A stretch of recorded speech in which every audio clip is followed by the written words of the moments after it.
Greetings, fellow armchair Imagineers. Blue Dragon 5 here. And Rohith door.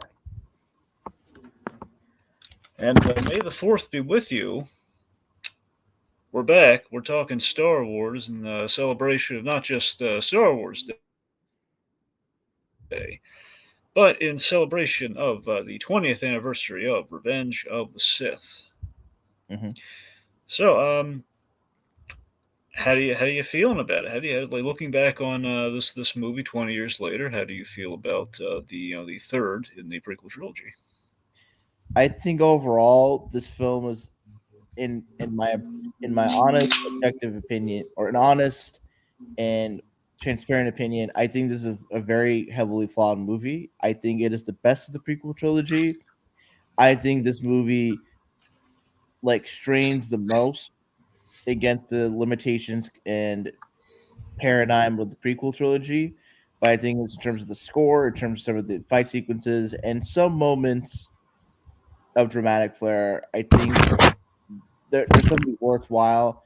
But overall, it's a film that, at least in my view, reminds me of why the prequels had the reputation they had for the longest while.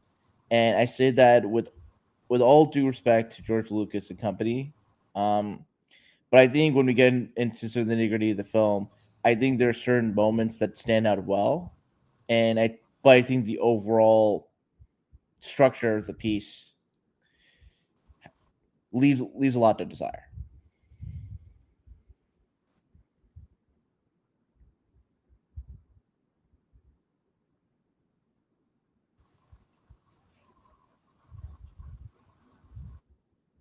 Dragon.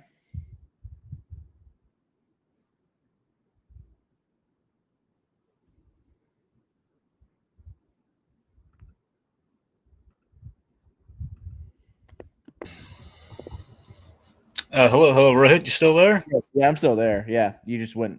I just I just had my piece. I don't know if you're just thinking or off, but yeah, that's my feeling on Revenge of the Sith.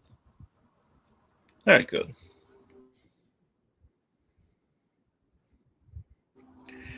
So, so Revenge of the Sith. I mean, look, of the prequels, it was my favorite. Because paid off the origin of Darth Vader. The I remember my exposure to it was I hadn't seen theaters. I had the DVD, but now, at this point, I was getting steeped in the world of Star Wars, thanks to Empire of Dreams. It was really turned me on to like kind of the franchise as a whole. Mm-hmm. I basically, I had the on the Star Wars kick that I was on and getting into the prequels and the box sets and whatnot. Not a whole bunch of it, like one box set singularly, and then basically getting the prequels one by one, I guess. I remember there was like this the History Channel had these Star Wars specials, and one of them being like the kind of the religious comparisons, like the biblical, basically a lot of the the factor in the Joseph Campbell nature of the story, as well as a lot of the religious parallels and stuff in it. Just the whole biblical fall of Anakin Skywalker, I think, always really made Revenge of the Sith stand out in kind of the deeper analysis of the prequels, to me at least. So I got to admit, post Clone Wars, post like doing a watch of through the Dave Filoni Clone Wars, I always feel when I go back to the prequels, especially this one, I have a greater appreciation for it because of the Anakin Padme relationship, which I think is really good in the Clone Wars animated series. It's not perfect. This movie not perfect. The dialogue, the pacing, still still very rough. Still not great. But I think overall, I mean, I think the story is. I think there's a solid story there. Just this way, there's a solid story there in concept and on the page, and more than the other two films can say. There's a solid story there, and I think it ends the prequel trilogy, strong. I mean, again, of the three, this is the. I've always had an intrigue in. Yes, it's everywhere. Anyway, so I've always had an interest in kind of like the 3.5 era of Star Wars. So without three, I don't really get that 3.5 era. Just like the freshly, the beginning, the early years of Vader, the Vader Year One era, which I find there's a lot of really interesting stuff to do there, and this is integral in getting there. And we have the animated stories that kind of follow that with the whole 3.5 era. So I got a lot of reverence for Revenge of the Sith for sure. And everyone always wants to talk about Phantom Menace and the highs and lows of that one. Mostly lows, but still. Um, yeah, I mean, I just I still like years later we're still exploring kind of that the 3.5 era with like the Obi-Wan series and all this kind of stuff, and again all this kind of stemming back to kind of like there was a lot of love for Revenge of the Sith of the three because it had the coolest stuff of the prequels, like all the like why are we sitting through these prequels and then we get Revenge of the Sith? Okay, this is why we're sitting through it. We're actually getting some stuff here. Okay. At the same time, though, and just thinking about like because I just rewatched Revenge of the Sith, and I'm thinking back to like episode 1 and 2, and it's just like, man, the prequel trilogy just feels weird in the way it's structured. Because you're familiar with the machete order, right? For watching the first six Star Wars movies. Yeah, but I forget what the exact order is for the machete It's cut. it's 4, 5, 2, Uh-huh. 3, and then 6. And Right. I think that's really relevant because for me, it's like Revenge of the Sith feels weirdly like Skyfall. And the only way I'm making this comparison is that these are movies that seem like the end of the run of characters, but it's the third movie. Whereas if you like those kind of movies should feel more like after 4 or 5, 6, like that's something after like a decade long run. And for me, it's like it feels like the trilogy should have started with Attack of the Clones, revised heavily and all that, and then had a movie in between Attack of the Clones, Revenge of the Sith, because Revenge of the Sith, it's like you start the Clone Wars, and then 3 years later, the Clone Wars ends. And for me, it's like we don't get to see a live, Hayden Christensen being given the opportunity to, go through the war, have his struggles, have all this, and because of that, it's like the way the movie starts. It's a cool action sequence. The John Williams scores. I will say this: the prequels really are carried by John Williams' score. He was on another level, especially in this movie. And we get into the action, and then this is sort of the quote unquote the near the end of the war, and they had this dynamic like Anakin and Obi-Wan, and it's like God, like why couldn't we just have this dynamic throughout the course of a movie? Where because I remember Attack of the Clones, like Anakin and Obi-Wan are really separated for most of the movie, and it kind of feels. And I feel like there's a missed opportunity for us to have had a really good relationship depicted cinematically between Anakin and Obi-Wan, if for like a full movie. And so we just have like the beginnings of it and the end of it, and no that middle. So it always feels like the what I want or what I infer from Anakin and Obi-Wan's relationship is just filling my understanding of the characters rather than what I'm actually seeing on the screen. Hmm. Should I just crumple up the backstory and we just do we just get into it? Oh no, I mean no, like that's I do it how you want. I am open to the backstory as well as discussion. Or just real quick, so I can get it in there, and then we can get into the discussion. Sorry. All right. So the way in which we get Revenge of the Sith, quite simply put, after the original trilogy, George Lucas, he's hounded for episodes 1 through 3 for years. With ILM making the advancements that it did, he's feeling confident enough to finally do it. But it's kind of a dream come true for Lucas to basically do the Robert Rodriguez style, like use all the kind of the green/blue screen in this case, blue screen, to basically well, we would kind of perfect it over the years. By the time we get to Mandalore, yeah, we actually do achieve George Lucas's dream come true, and basically being able to do it in your backyard or being able to do it in your garage. Make a movie just completely and basically a sound stage where like everything is there and projected and everyone can see it. This was very much kind of the early version of that dream, and Rick McCallum was the man who really made it happen George Lucas's way. So that was always the big one of the big changes between the prequel trilogy and the original trilogy, in which George Lucas he was always really stressed out being director on the original Star Wars when he did New Hope.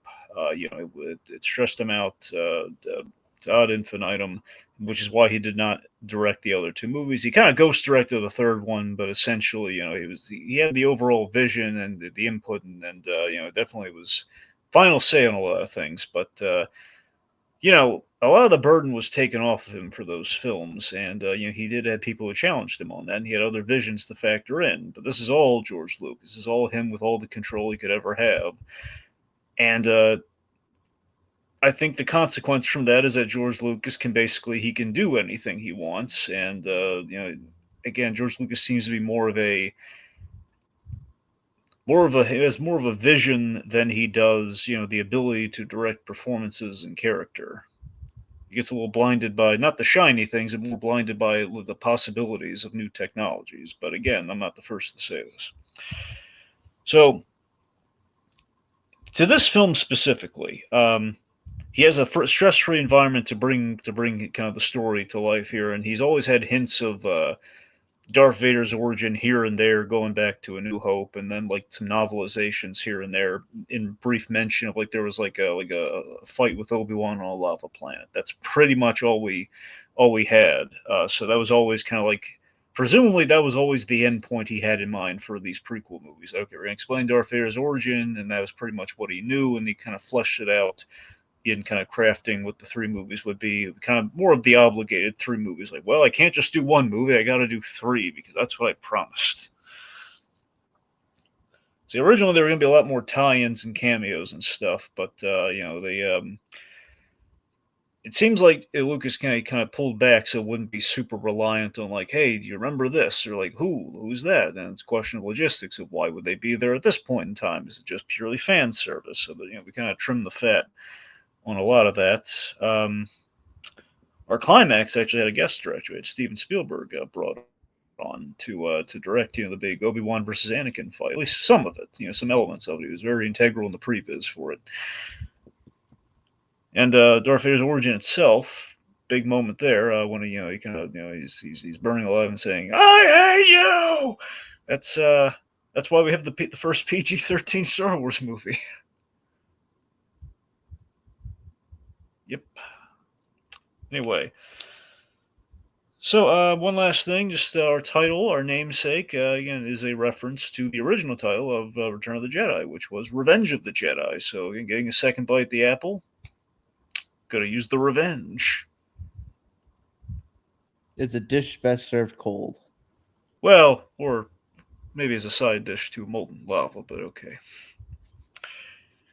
Anyway, so also this gives us this the big the hullabaloo about, hey, new Star Wars did give kind of way to the Clone Wars series that Dave Filoni ultimately did, which that one, and we had the Tarkovsky one before in the middle of the two movies, but this kind of came after to fill in the blanks, what happens between 2 and 3 more fully. So It's all relative. Okay, let's get into it. So you're right. So our opening, we're basically opening the final act of Clone Wars, which in doing so, we kind of do refresh on the hallmarks of Anakin Skywalker, or at least the hopeful hallmarks of Anakin Skywalker we've kind of stumbled in trying to establish throughout the prequel trilogy. So he's an ace pilot. He's got the kind of a Padawan. We have the Padawan kind of friendship with Obi-Wan. Vice versa. I mean, Anakin's his Padawan, but the Padawan mentor relationship. He's in love with Padme, and we established that Palpatine has been keeping tabs on the boy now grown up. So these are the plates that we've kept spinning that we are kind of reestablishing for the audience at the top of this movie, and kind of a fun little again kind of George Lucas serial adventure. So but you're right though. To your earlier point, the bombast of John Williams, bringing the music, where have kind of a fun visual in with the middle of a star battle, but it's what if we zoomed right into it, stuff like that. Yeah, and I have to say, just on the, I don't want to seem too much like CinemaSins or Red Letter Media or whatnot. It's it just feels weird to me that there's this big expansive dogfight over the city planet of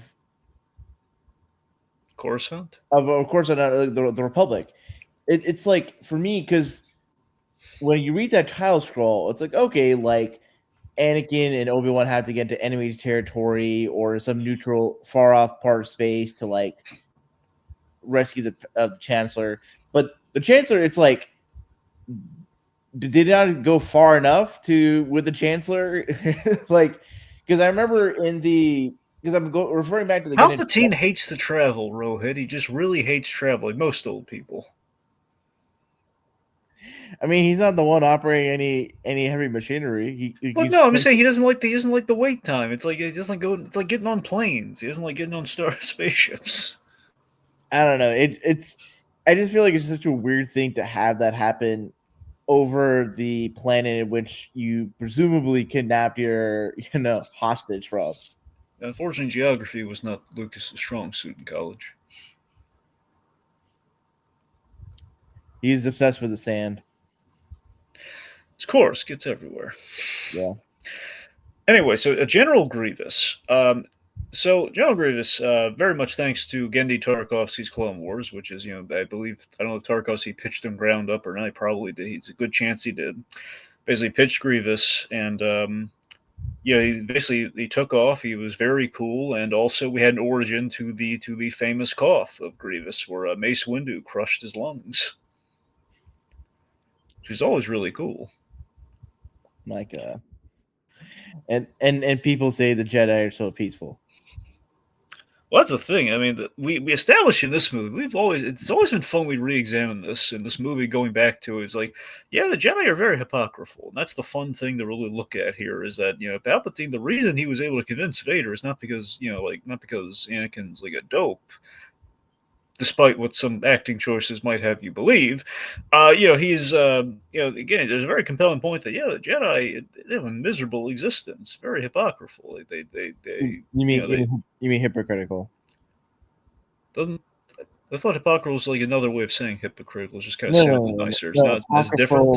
No. Apocryphal is it's a different world altogether. Apocryphal is like, oh, there's not much evidence to show if it was, true or not. It's like something that's like gone to the grapevine or like a wives' tale, essentially.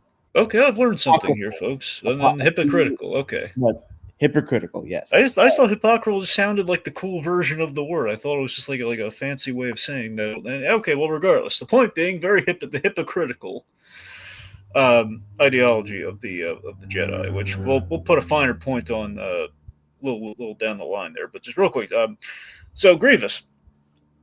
Again, by the way, his coughs, voiced by George Lucas. That's him with bronchitis when they were shooting. They basically put a microphone on him. That's why that's all of Grievous's coughs. That's George Lucas. Man, it was a bad case of bronchitis. Man, it's always an interesting experience putting yourself into the creative process, both good and ill. Yeah, but I mean, later on, he actually plays a character too. He plays like the blue senator guy. That's right. Is it in? And it's in the yeah, right outside the opera, right outside the Squid Lake Opera. Mm-hmm. All right. Point being, Grievous. Here's what I like about Grievous. And here's a missed opportunity, Grievous. So, General Grievous, I think, was one of the positive takeaways from Revengeance. Now, I want to be clear. I know Grievous isn't really a deep character. He's all visual. He's spectacle. He's cool. I mean, the Clone Wars animated series, I think, gave him even more cool stuff to do. But here's the thing. Aesthetically, he is a great foreshadow to Anakin Skywalker's transformation to Darth Vader. With kind of the bionic repairs and just kind of man versus machine, or in this case, reptilian creature, kind of melded with machine. So, the Clone Wars series retroactively, they always had this. The poor Dave Filoni, he has this great character, and there's this great parallel between them. I feel, and unfortunately, because of one line in this stupid movie, one stupid line in this movie, Anakin Skywalker and Grievous are basically meeting for the first time, which means in the entirety of that series, they have to contrive ways for, Anakin never runs across General Grievous. In person. Yeah, that's an interesting parallel you made with Grievous and Anakin. Because at that point, it's like, it's kind of a really missed opportunity for them to not have developed like a long-standing relationship throughout the Clone Wars. Right? Because It does. It just seems kind of obvious, right, that you would like to draw that parallel. It really feels like Anakin should have been the one to take him out later on instead of Obi-Wan. It would have really closed that loop in a big way. true, but at the same time, it's like you need Anakin to be very isolated from Yeah. the Jedi, and also it feeds to the point that like Anakin thinks that he should be on on the ground in the thick of it, and yet he's just kind of staying at home. Basically, he's grounded, whereas the adults are get to have the fun. Yep. Um, I He's think just he's just also, in his room. He's still. This is so not Wizard. but with that without Anakin, you have the great line of "not so civilized" by Obi-Wan. So uncivilized. Well, yeah, exactly. Um, and also like you wouldn't have well, I don't know if Anakin's had really much relationship with the clones in the prequel trilogy. Obviously, when the clone, Well, again, Clone Wars the series, which again we yeah, can't. It's kind of the get out of jail free card. They realize there's a lot of openings here to develop things we did not do in the prequels. But yeah, yeah, but the thing that's kind of, and this is something that people have pointed out, it's like how Anakin's characterized in that show. From what I've seen of it, it's so incongruent with how Hayden is directed to act like Anakin yeah. in those movies. And I think George Lucas was heavily involved, like up until what the second to last season, or very late on. I forget what the jumping off point was. I forget where like the exit point was for Lucas. I can't really speak to that. I don't know if Jacob maybe in the comments can or not, but he it's I don't. It's probably he definitely wasn't there for like season 7 when they came back. So I don't know if that means he was there from the beginning to 6, or maybe he jumped off earlier. But that thing, it feels like it was a retroactive thing. We know Lucas loves to do retroactive stuff to the movies. He loves to go back and maybe perfect things when he can, but in doing so, it's like instead of working with what you have, it's like we then create maybe another subsect of problems where which I think Filoni has kind of done. He's kind of the great janitor of Star Wars. He's kind of the janitor and the tinkerer. He's taken like Filoni's taking what we have and he's working with it. No matter then George just kind of changes it where it's like but think about this. Okay, so the clones in the original trilogy, after in a post prequel world, we go back and we add like the Tamara Morrison doing the voice of all the stormtroopers, right? At least in one of the many cuts and versions of it. So then it stands to reason like, wait a minute. So again, you have like the original version. We have different guys that average Joes putting on the suits, putting on the trooper armor, and then we have all the clones. And logically, we have both. And then Filoni's the guy in the room, basically, down the line, especially by the time we get to the Bad Batch, he's the one saying, like, okay, working with what we have, and now we have kind of a very frustrating position that we kind of have both, and we have to honor both somehow. It's like, okay, there are clones left over, but we shut down the program, so there's some residual clones left, and then also it's the average Joes, and there's a whole conflict in Bad Batch about, they're weighing the options of do we want to keep the clones if some of them, like the Bad Batch, are going defective on us.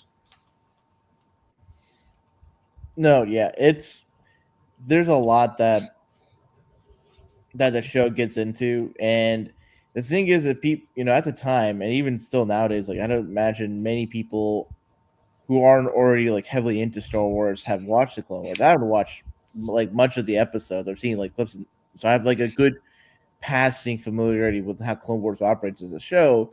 But I think at the end of the day, it's just like seeing where the prequel trilogy ends up.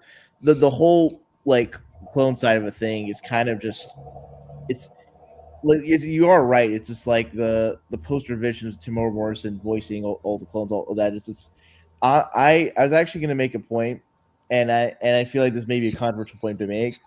I think in light of the advancements in AI, I feel like George Lucas, if he still had control of Star Wars, would have utilized a lot of AI to like make the Sky, the 6 movies the most perfect version he could have in his head of how of the Skywalker saga. Well, You yeah, but know, AI has a lot of imperfections, though. That's the problem. I don't know if you use AI on that principle, though, if it's going to be a bunch of like just automated mistakes. I mean, with the rate of where it is now as compared to a year, 2 or 3 years ago, like Oh, we still can't do thumbs. no, we solved that problem. Are you sure about that? They fixed the thumb problem. The like Of there being like multiple fingers, or what? I What's mean, just like a like icky looking thumb. Like the thumbs are all weird and just either weird looking or there's extra finger, whatever. The point being, like you see like any AI artwork, you're gonna see like there's like like a small piece that's off somehow. They can never. I'm saying that even if whatever they put in the computer and make an AI, there's always gonna be like a little thing off if you look at it too much. It's not even like I'm not even talking uncanny valley. I'm talking like it's like a Where's Waldo or like a find the difference kind of book. Like, wait a minute, that thumb's like really off, or that this eye is maybe a little off center, or something like that. I think that problem's been solved. But I Okay. think, but there's other, but things when you do like actual animations or like videos, which like showing people in live action, there is that kind of uncanny valley, or it just feels a little like plastic. But we're deviating too far from this. I Yeah. think for episode 3, with the way it opens, this is bombast and all that stuff, and just a little dialogue exchange between Hayden Christensen's Anakin and Ewan McGregor's Obi-Wan was cool. I wish Obi-Wan got to have like a mech droid. If Anakin has R2D2, like I kind of wish Obi-Wan had his own to kind of Well, he does in the it is an R not yeah it's R4. He has R4. I mean, doesn't R4 get is that not the droid that gets like knocked off at the beginning of the movie? I don't know if that I don't know if he actually gets knocked off or not because I think he needs like a droid to pilot. So I think the droid's technically still in the ship. I mean, later on when he uses like little like a light speed ring, I think the R4 is still there, isn't he? I I don't think so. Well, the point being, regardless, he doesn't have a close relationship with R4. I think we can say that much. He doesn't have like even if he R4 is there, he's no R5. R5 comes back in Mando. Oh yeah. Anyway, so couple things to note. Also sent Sonia Pendon just says, "Hi guys, hey." So the Count Dooku rematch in the opening. This I feel this pays off the um sorry this pays off the role in the character's plot and kind of Darth Vader's journey. This is very like Count Dooku's kind of spinning his wheels in Attack of the Clones, which debatably is the most boring of the 3 prequels, I would say. But I rarely go back to it because occasionally I am so bored to tears during Attack of the Clones. Um, it's basically he ultimately Dooku is like he's the dispensable pawn to the Emperor who's trading up for the younger, more valuable model. Because again, basically he's not just like he's not a younger Sith apprentice. It's like, hey, this guy's also he's part of the this storied prophecy, so that's definitely a trade up. If I can get him on my side, Palpatine's doing a Leo. yeah, pretty much. Yeah, he wants the Leonardo DiCaprio of the Jedi's. Yeah, that the whole fight sequence with Christopher Lee. I mean, actually, before we get into the fight sequence, leading up to it, there's like a bit of fun to it. I mean, the dialogue being the dialogue as it is, there is a certain level of like. I like that there's a score to settle. He cut off his arm. He doesn't like that. Yeah, but he got 2 hands. I feel like you got to be equal. It's like you did. Yeah, it's double the revenge. But this is also great and thematic. Where later on we're going to learn about We kind of allude to Palpatine's backstory, which I mean the impression I got, I could be wrong here in my Star Wars lore, is that Palpatine, killed his. He was a Padawan who killed his. He was the apprentice that killed his master. I mean that's pretty standard for the Sith. Yeah, Especially rule of 2 retcon or add into the Star Wars lore. If anything, you'd be surprised if like a Sith master didn't kill his prior master to ascend to the position. And that's supposed to make the point that like the Jedi, being as they are, there is people don't have to kill to get promoted. Although maybe Anakin should have thought to do that, and then he could have gotten a position in the council. maybe. Maybe. So we have like a few of these elements that give us a PG-13 rating. Again, the main one being what happens to Vader at the end. But in getting revenge for getting his hand cut off, we also behead him very like we scissor behead the guy with lightsabers. It's pretty brutal. Oh, what's really brutal is like R2D2 just leaking gas on those like asteroids, which what are Well, they you mean called? like the battle droids, right? Battle droids, and then he just lights them up, and they're just like burning. It's like God. Well, yeah, they're robots, though. It's fine. Well, they're droids. It's fine. So if they, so long as they aren't screaming, it's okay. No, exactly. That's exactly. Look at Batman the animated series. You can do whatever you want to a robot on Saturday morning television, and it's fine because it's a robot, even if they This look is like this is why humans. the robot revolution happened Yes. with Solo. Yep. Oh man, considering the level of sentience of droids, we basically have slavery in Star So Wars. yeah, okay, look that. Okay, getting back on point. R2 taking out the battle droids.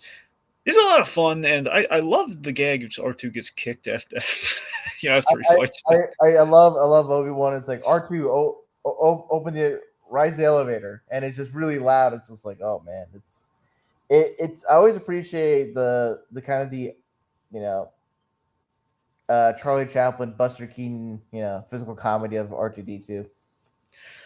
Yeah, yeah. It's also like Anakin. It was really nice. Anakin's point though, he still always had a lot of respect and love for for R2, and he's like defending R2.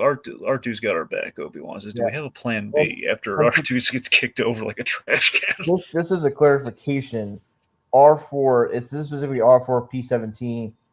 She basically got destroyed and was replaced by R4G9 as a companion droid when Obi-Wan goes to Utapu or Utapau. I don't know how to pronounce that planet's name. So this is why R4 had no state power. You can't be the first or the second in R2. But no, going back to that whole leading up to the you know Anakin and Obi-Wan going through the droids. I appreciate uh the whole elevator sequence and the hijinks that come with it. Because clearly, like they're capable Jedi. They know how to go through droids, but in terms of just navigating their way about this the separatist vessel and just finding the Chancellor, it's a little bit of the fun that the original trilogy had in spades, and there isn't that much of that the prequel trilogy. So having the fun that we had leading up to seeing the Chancellor was appreciated. I will give credit to where credit's due. In the killing of Dooku, I like I like the idea. So Obi Wan's unconscious during a moment like this. So he's unconscious because if he is awake, then he would catch on to okay, something's going on with Anakin, and I would have to have to step in.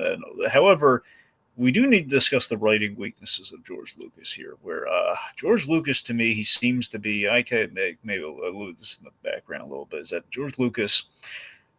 He really feels like he's all framework, no dialogue, or immediate logic. Where in the grand scheme, he has a great idea of like where he wants to go with this, like the places he wants to go, maybe an idea for how to achieve this. Like all that's great, all that's dandy. But very think about this. Very troubling that Palpatine. You think Anakin would be more troubled by Palpatine just being very pro, like yeah, leave Obi Wan to die. Well, Very sinister, very mustache twirly. the way his chair turns, it's like he looks less like a hostage chair and more like he's in a throne Yeah. um and I do appreciate Count Dooku like putting pressure on Obi-Wan, and that like prompts Anakin to, because it makes a great parallel between him and Luke, especially Luke in Return of the Jedi, when Vader's goading him, say, "Hey, what about your sister?" And then that's where Luke loses his shit. I appreciate that Anakin having that emotional vulnerability, because it showed to a certain extent that like for Obi-Wan being kind of thrust in the role being Anakin's mentor, he's gave it his all, and Anakin definitely reciprocates and appreciates Obi-Wan that way. So I I like that sort of little moment there. Even though like you said, the dialogue or the actual kind of interaction may not be the most naturalistic or floaty. So I'm going to tell you something, Rohit. I don't think you've watched this, but I could be wrong. Do you ever watch the Icons Unearthed Star Wars? No. It's very informative. I love it, and they really get into something it's not really talked about in the making, the behind the scenes of Star Wars. George Lucas's relationship with his ex-wife.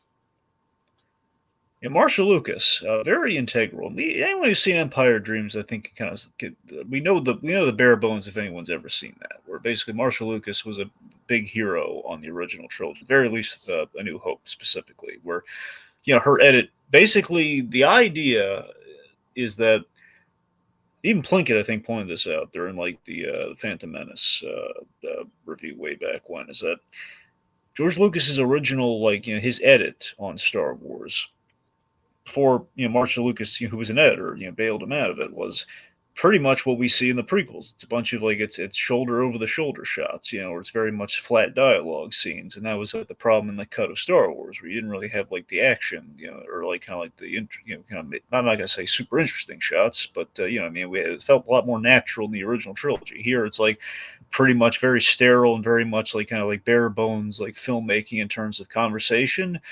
This shot, that shot. It's like we see this guy, and then we go over the shoulder of the other guy on the other side of the conversation. That's about it. And it kind of stilts the dialogue and the performance because basically you're really operating on, okay, it's unless there's really anything exciting happening during that scene, it's just going to be kind of a flat conversation. Which you wouldn't notice, I guess. Like if you It watch, becomes a lot more noticeable when the shot's not interesting. no, but like when you watch, like, say, a regular movie, or really movies that are well acclaimed for its editing, the way of editing is not just simply that, like, oh, you make scenes shorter or longer or what have you, or you like cut between different scenes in different locations. It's being able to know when a scene should breathe and when a scene should end. Yeah, And it's not there's a fancy. lot of linger in these movies.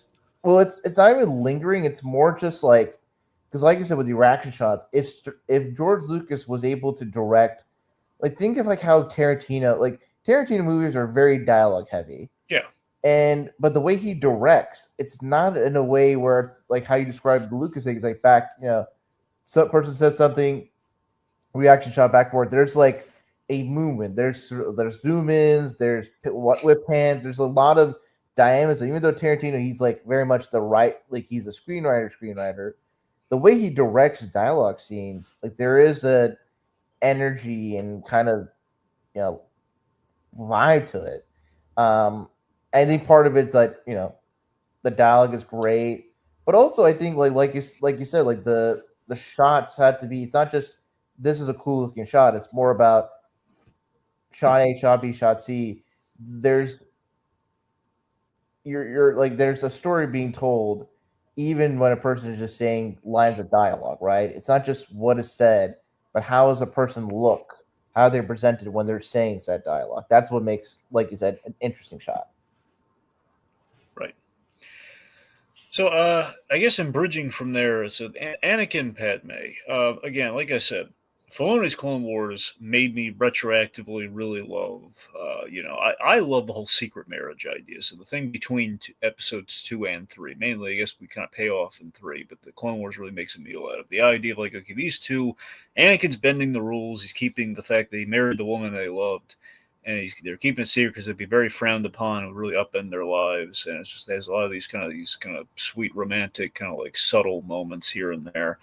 And here we see the logical, exciting end to it all. And of course, we, the audience, know that down the line, again, he does sire children who become very important. So that relationship is integral to what happens in his becoming of Darth Vader. So, she's here.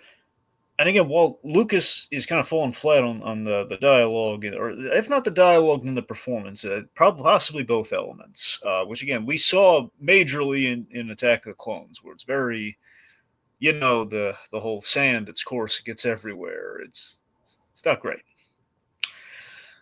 He's very, he's not really romantic in these scenes. He's always just very agitated. It's just there's a lot. We really the chemistry is really off. But I feel this movie again, I haven't had the best stab at like, okay, this is a guy who really cares about his pregnant wife, and that's kind of what we have going on here. Where she's pregnant, they're happy, and he's kind of rebuilding the family. Sorry, he's building a family while being a Jedi, which presents a huge challenge, and then he gets these premonitions. I think part of why you feel that the chemistry is better is because I think because the way George Lucas writes Anakin Padme, it's like in episode 2, it's them starting their romance, and Anakin's sort of very reserved and slowly over the course of time, like shows his feelings for Padme, and then they're in love and whatnot. But for episode three, you know, even though I wish you got to see how that romance blossomed and developed, you get because they have this sort of dynamic of already they're in love with each other. They have to keep it secret, so they get to do sort of the fun parts of romantic chemistry in a movie where it's like they have eyes for each other. They can express their love without reservation, and there's the drama and angst that comes with it. And so that's probably why you feel the chemistry is better because Luke is able to write an actual romance. Not to say he's like the king at it of it, obviously not at all, but he's able to just to write these two in an actual relationship. Whereas in Attack of the Clones, it was kind of just like puppy dog love that turned into a relationship. We just didn't have the opportunity to explore what the relationship looked like during the height of the Clone Wars. I mean, here there's a lot more of the Anakin's a lot more open with Padme when he's like telling him about his fears and everything. I think honesty, as we've seen with like something like Daredevil with Kingpin and Vanessa, it goes a long way. Honesty in a relationship. As well as murder. Well, that too. So the premonitions. This is a big element of the movie here. I think really again adds like something to here that was kind of lacking from other things. Where we have really good stakes for this movie. Where Anakin's having a premonition about Padme dying during childbirth, and this gives him a very universal like kind of fraternal kind of fear here. Like sorry the parental perennial fear. He's again, so it one, it's really good stakes for Anakin because it ties into the Skywalker saga. Sorry, the Skywalker saga with Luke and Leia. Mhm. You know, Anakin's wants are reasonable. He basically it's love, it's family. He wants a promotion that he feels that he's earned. These are the relatable things through life that we want.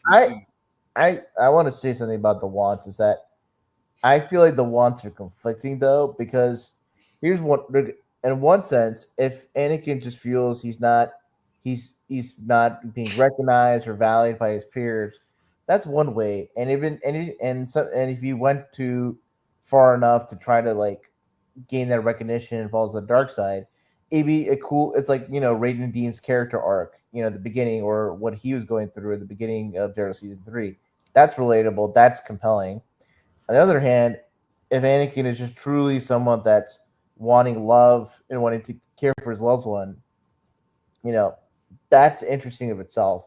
I think the issue for me is that these are not to say they conflict directly, but there are two different implications or takeaways, two different takeaways in my mind for Anakin. If Anakin is wanting to be recognized and validated or appreciated, Anakin has the sin of pride and vanity, and him being sort of this war hero. He can't just accept that. He wants more, and that's what makes him step to the dark side. Cool, great. If Anakin is, on the other hand, if we're going with Anakin is afraid and is concerned about his loved ones, Anakin has the different sin of it's not even that sin. It's he has the different issue of not letting go or of his attachments, accepting mortality, and being grateful and appreciating the time he has, and is wanting to preserve or put his like loved ones like in a glass box or whatever, and that leads to the dark side. Because for me, it's like where you start at. I think there's some interesting things to consider about one's character because I feel like you could say Anakin could be both prideful and still want to protect his loved ones, but to me, it feels like you're. I would of the two, I would prefer Anakin to surely been focusing on wanting to protect his loved ones because I Well, feel like look, I think ultimately that's what I look. To be frank, I think the whole promotion thing was just like an added like extra layer that doesn't really amount to anything. It was just kind of thrown into the movie primarily, and as we can see, the strongest part of the movie is he wants to he's doing whatever it takes to save his family, protect Padme. I think ultimately what we're trying to accomplish with the whole the promotion thing is that he wants to be a Jedi and save his family. Though that's the main conflict there. But basically, what the label we're putting on is like to be accepted as a Jedi and get away with this. He feels maybe he needs the rank of Master to get away with that. But these are the things we're not really spelling out. We don't really need. We just need to keep it to. He just wants to. He just wants to protect his family, and he has to keep it in secret. No one's willing to help him here. And the best advice he gets from Yoda is like, just accept that they're gonna die. Just let Well, go of the attachments. I mean, I feel like here's the thing. I feel like people have come away with hating the Jedi and thinking that they were instrumental in causing Anakin to fall to the dark side. It's like the whole point of the Jedi philosophy, the whole point of accepting the It's Force. very monk-like. It's like sever all the earthly No, attachments. no, I no, get no, no, no, no. But like, I think we need to explore what okay, when one becomes a Jedi, it.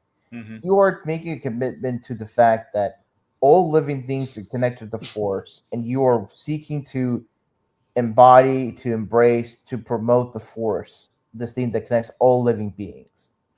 And when tragedy happens, when bad things happen,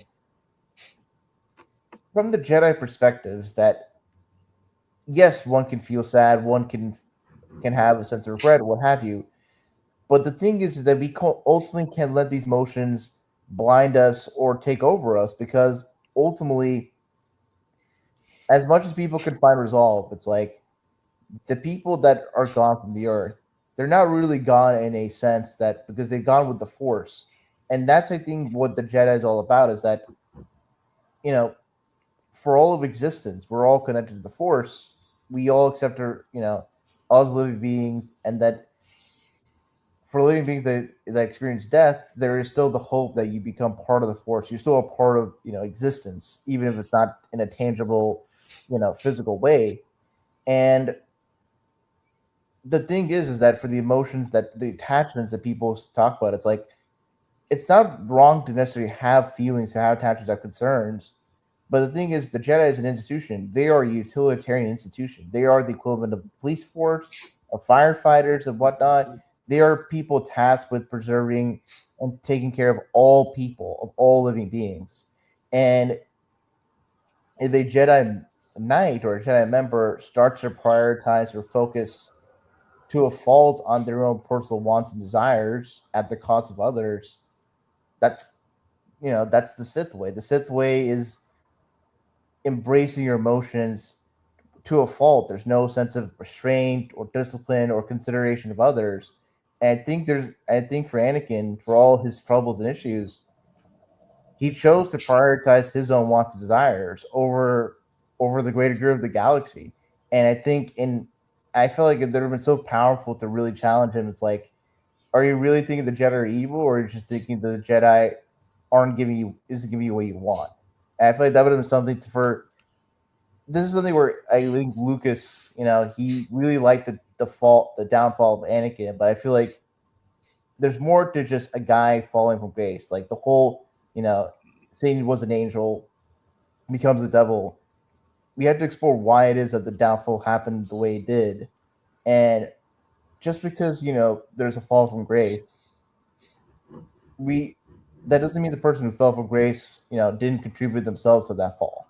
And I feel like that's something that should be acknowledged or at least directly challenged.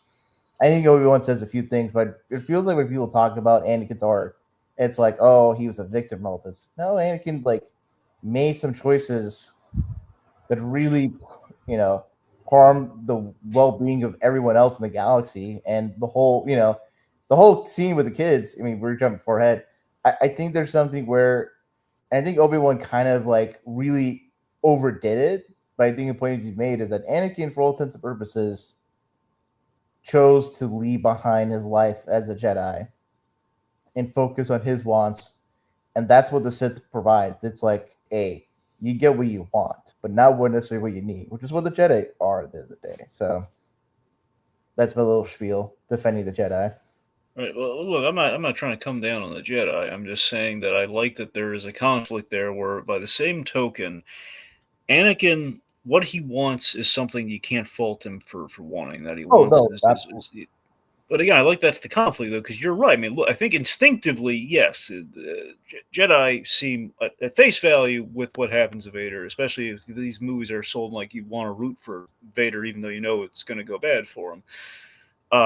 It's that Jedi seemingly very hypocritical, and to a degree, there is hypocritical nature there. But again, it's not entirely bad because you're right though, and this is what I like the movie. Looking back at the movie, that we kind of get into a little bit is that Yoda, the scene with Yoda is that Yoda seemingly gives him very cold advice that death happens, the Jedi's path is let go of attachments.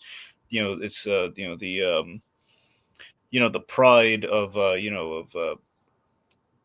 sorry, it's not. It's the price of peace, power, and enlightenment, and that it's basically it's the Jedi version of circle of life. It's kind of that very circle of life philosophy that it's a circle of life philosophy that the end goal is become a force ghost. You have access, you feel the force of the galaxy, so no one's ever really gone. One could say. Well, Yoda was not aware of the Force Ghost thing.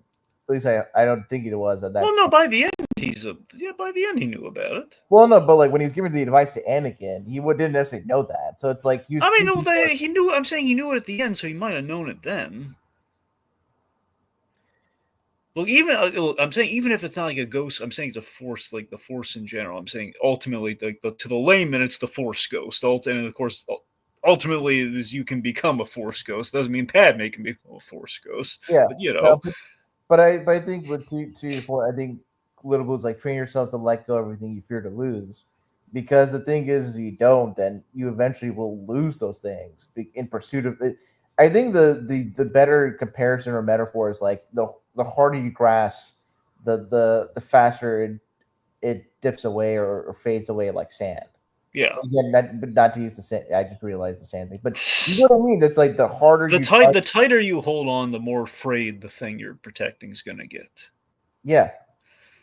Yeah, I mean, there's a self-fulfilling prophecy thing here. Basically, Anakin is stressing about the premonition, where ultimately he was the cause of the premonition. So there's kind of almost like a kind of a time travel principle of sorts. I mean, I know it's not time travel. You know what I mean? The whole it's more like it's Greek tragedy, where like the gods kind of predetermine it's like Oedipus Rex, or even maybe you can argue Shakespearean tragedy, because it's like the things that led to the demise is like the faults that not lies in the stars but in ourselves. And Anakin, that's the thing that's tricky about seeing the worst things happen.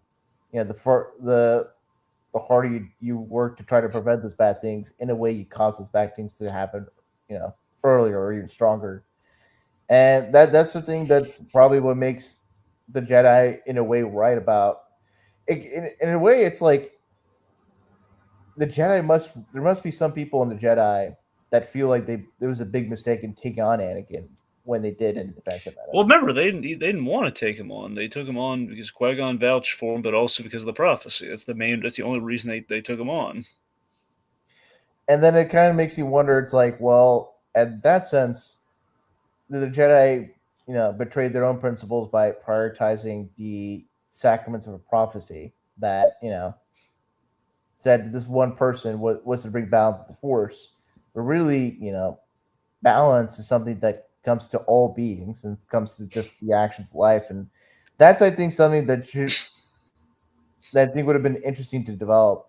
I kind of wish there was like Obi-Wan has a line about "you're the chosen one," but there's never really much of a discussion or conversation about. Well, no one. I don't think anyone. That's thing he says that if memory serves, I don't think anyone like directly spells out to him that he's like the chosen one or prophecy or anything until after it's too late from Obi-Wan, where he just says, you were the chosen one, which again that would have put a lot of pressure on him, and obviously it led to the whole pride thing too. It might have that would have been so interesting for if Anakin was clued in on that, maybe not intentionally but indirectly, and that would have added on to like sort of the pressures or his pride kind of because considering this way, he's a war hero, he's an ace pilot, and knowing he's the chosen one, like that's gotta. It's sort of the whole thing of like Paul Atreides been doing, where like him being this prophet, morphs and changes him to be this like revolutionary or like terrorist in a sense. And it's interesting to see Anakin kind of go in that same route. So yes, I mean with Anakin at the end of the day, again, I think ultimately there's a little bit of fault on every side with the creation of Anakin's becoming into Darth Vader, where Mhm. I ultimately feel like Anakin just kind of, in layman's terms, Anakin just kind of sees it like I don't want to be an emotionless robot, which ultimately the Greek tragedy kind of ends up kind of turning into one of those. It kind of turns into basically being like, despite his attempts to not to not be kind of cold and unfeeling and just kind of like basically the way he kind of becomes the simple purview that sorry can be sorry becomes he becomes a parody of or like an oversimplification of what he thinks the Jedi's problems Or are. he's become the thing that he's feared the most. Sure, but that's a better way of putting it. Yeah. So anyway, so the doubt and the hypocritical nature of the Jedi, at least the perceived hypocritical nature of the Jedi, is all Palpatine needs to kind of it's the crack in the armor that he needs to really wrap his head to wrap his Well, hands around Anakin. what is it that is hypocritical about the Jedi in this movie? Well, I mean the whole like we're trying to preserve peace, but we don't have access to this peace. What do you mean? Like, Like we're gonna. It's kind of like the basically, we're trying to preserve peace for the guys. What does peace mean if like you don't have any access to it? Like you don't have the facilities to have family or friends or family or loved ones or legacy. well, I don't know if they're hypocritical. I mean, the Jedi, they're specifically their whole thing is that we're monks. That you in joining our organization, you are it's like joining a nunnery or becoming a member of the clergy. You are abandoning, for all intents and purposes, worldly associations or attachments. You're devoted to your God, or in this case, devoted to the Force. Well, I think sorry. Look, I think maybe the hypocritical thing is maybe more specifically like how are the Jedi different from the Sith? I think maybe is kind of like that's like the fine line between the two there. And what would you say the difference is? Well, the difference is that the Jedi and Sith differ in this one extreme way is that the Jedi with them understanding that the Force surrounds and binds us, Yeah. that they in them saying no attachments, they're not trying to say that don't be robots, but it's like, hey, we are when human mortal beings have this fear of death or have this concern over their loved ones dying because that's the end of things. But in the grand scheme of things and understanding what the way the force is in practice, all living beings that come and go will be part of this universe, will be part of our existence. And so you can love and appreciate, but you can't let that feeling, that you have lost something drive you to take away, from others. And that's sort of the whole thing is that the Jedi is So that it's like the Jedi are supposed to help, and yet the Sith are offering more solutions than the Jedi are. So to him, that's kind of like, well, this is the this Sith is isn't anathema to what we're doing the here. Sith isn't really offering a solution. The Sith is just No, the Sith is absolutely offering a solution. no, Like, no, no, yes, we can prevent people from dying. no. What the Sith is doing is that they're enabling they I think maybe okay, they're providing a solution, but the solution is just more enabling the worst, enabling Anakin's delusions or Well, insecurity. yeah, I'm not saying it's like it's not wrong. That's what they're offering. I'm saying to him, they're Yeah, offering like seemingly like, hey, this is a solution here. This to your problems. We would like to help you. Come to yeah, our side. Leave your company. Come to ours. no. And it would have been interesting for me. I kind of wish like the whole idea of preventing someone's death, it would have been interesting for Yoda or some Jedi Master to talk about, accepting death and making peace with people that you care or appreciate. And I know in the Clone Wars, like the show, Obi-Wan, for as much as he's devout Jedi, he has his feelings for Satine and he has his own human emotions, Hmm. but he's able to sort of think of the bigger picture of what his Jedi code really means in practice. And I feel it would be interesting for Anakin to have this conflict about like, okay, Yeah, and Obi-Wan's got a sad life, though. That's what's interesting about it, though, is that Obi-Wan, he's done the right thing, at least by the definition of the Jedi, and he's left it behind. But again, there is sadness there. Anakin, on the other hand, again, things are going pretty well for him until the end. Yeah, I mean, It's sad that he can't just like I'm a happily married man. It's like yeah, I'm going to keep it a secret. but the thing is, it's like there's difference between being happy and content in one's life, and then being possessive or not jealous, but being controlling. And I think that's what the Sith sells to people. That's why the people join the Sith is because they sell the line that you can control everything around you through question or whatever. But you can control life. You can control the fate of others. As much as you can only control your fate to the extent possible and your reaction to it. And the thing is that for Anakin, like his downfall, because really think of Attack of the Clones, he murdered like Tusken Raiders because of what happened to his mom. And when he comes back and he says, "I killed the women and the children," it's like Anakin been down that dark. He was at that dark path like since episode 2.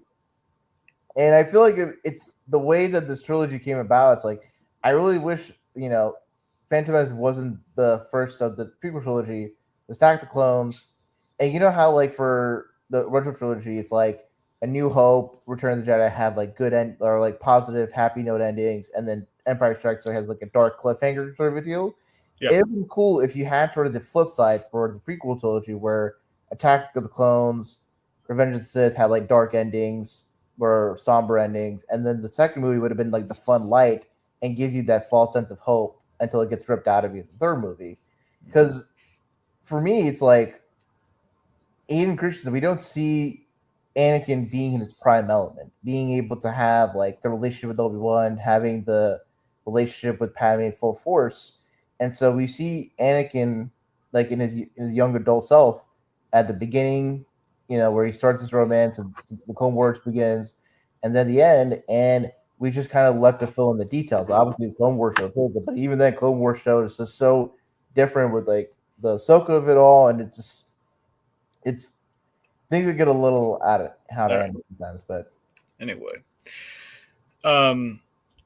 so I'm convinced like Palpatine he's kind of making some sly moves here too. For example, Palpatine puts him in for the promotion, knowing that he would be he'd be alienated from the rest of the masters. Like we're going to put you on the council, but we do not give you the rank of master, kind of a thing. Where he knows that's going to really cheese Annie off, and that's going to send him to Palpatine's clutches, in which he can really sell him like during the Squid Lake opera, and it's a nice quiet scene, and then we have like the hints that Palpatine or Darth Plagueis or whoever. I mean, I think originally in the script it was supposed to be Palpatine directly created Anakin using midichlorians, or either that or he made him force sensitive with the midichlorian. Point being, it sounded like it was an immaculate conception by Palpatine. Like Palpatine did that to his mother. Regardless, so it's basically his creation. Via that, and then we acknowledge that Darth Plagueis he learned how to prevent death, and then he was killed by his apprentice, presumably Lord Tyrannus, aka Palpatine. So that's how he inherited those secrets. I thought Count Dooku was Lord Tyrannus. Oh, sorry, sorry, I didn't mean Sidious. I meant Sidious. Sorry, my bad. Too many Sith names. But yeah, so I just want to say the Emperor, but I was trying to say like the actual name, but say Sheev if you're nasty. What? Sheev Palpatine. You can call him Sheev or Sheevster. Sheev alone. But all right, but you go on. You continue. Okay. Anyway, the point being, he's inherited these secrets from Plagueis. And again, we kind of foreshadow. We foreshadow a little bit of what happens in Return of the Jedi, in which Vader kills his master. Which again, you're right, common Sith practice, I know, but again, just kind of like paying off, kind of like what happens there, very full circle. And then Also, kind of how the Emperor comes back in Rise of Skywalker is like, maybe that's what Plagueis was talking about. I don't know. Maybe that was his solution all the time, and they were just kind of refining it over the years. I mean, yeah, with the whole clones thing, it would have been interesting to. The thing is, because nobody knew what the Clone Wars actually was before the prequel trilogy. They had their own ideas, and like, there's the whole fan theory that like, oh, Obi-Wan and Ben, like, the reconciles that OB stands for original Ben one, and then like Ben was his actual name or something. Like, I remember when I first saw A New Hope, I always thought Clone Wars meant like it's gonna be like like a clone saga thing from Spider-Man. It was gonna be like like duplicates and who's the real one kind of a thing, right? I mean, or like clones was like a commodity because like they were like you have like the opium wars where like people fought over like access to opium markets and all, or oil wars or basically clones would be not part of the war but would be something that's fought over.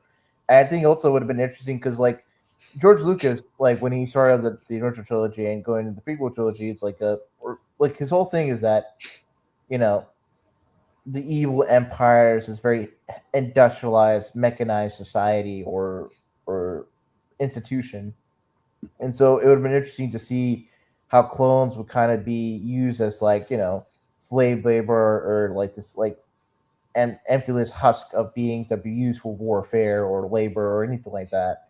Um, and I think to just the fact that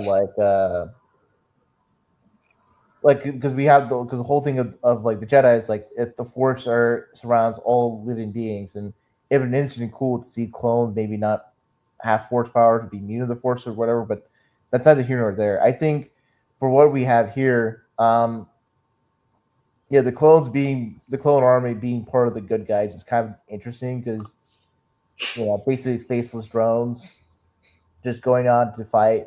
That would be something you'd be associated with the bad guys, but maybe Lucas is on to something with the whole idea of the Republic kind of going to the dark side in a sense by starting the Clone Wars the way they did with the Clone Army, which I think is kind of played that way with how the music plays in Attack of the Clones. The clones arrive. Yeah. Okay.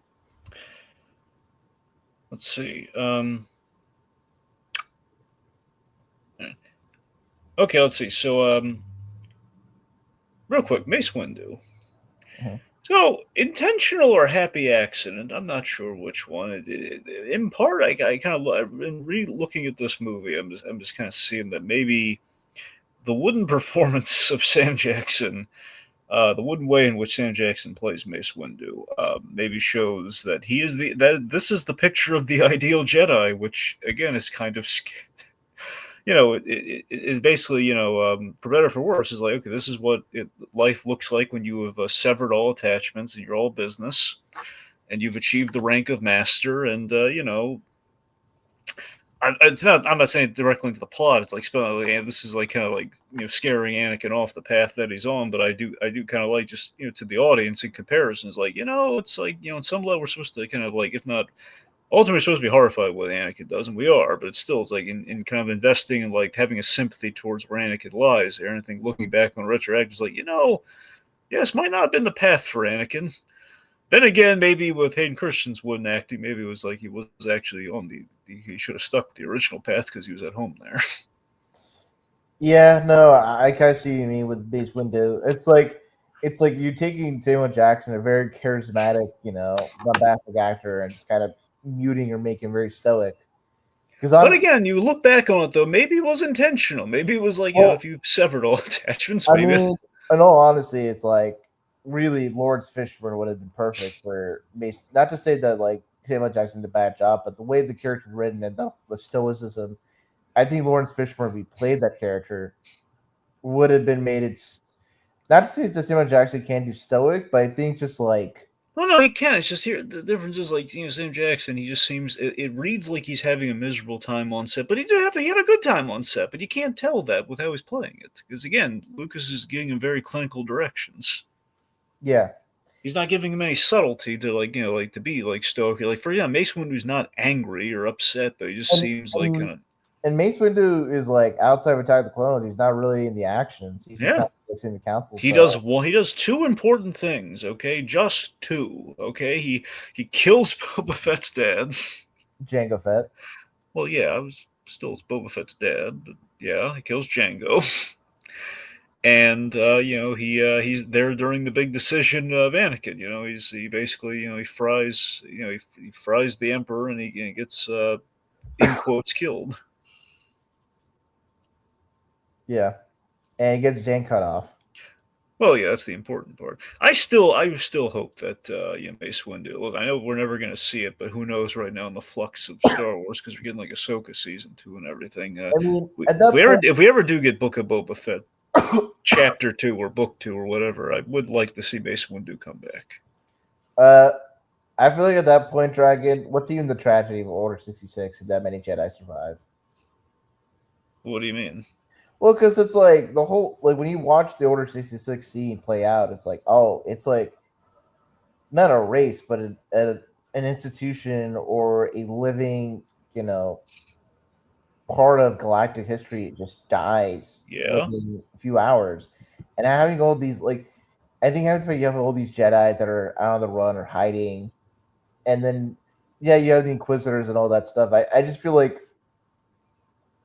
You're saying it's too many Jedis alive to really justify like what the sacrifice was. Yeah, the dramatics of it all. I mean, yeah, but he died before Order 66 even happened, though. So I think he's. I mean, still, it's still a part of. It's basically like the whole thing is like not to get too into the week. I mean, he's like one of the few ones that actually had like a justifiable. I mean, Luke survived a fall like that. There's a chance, and he lost his hand too. There's a chance he could have survived that. Actually, the Millennium Falcon was right below him, so he was able to like get on it. Well, he was dangling for a while before the Falcon showed up. Yeah, but also like I don't think Mace Windu survived that fall unless he get run in the car immediately.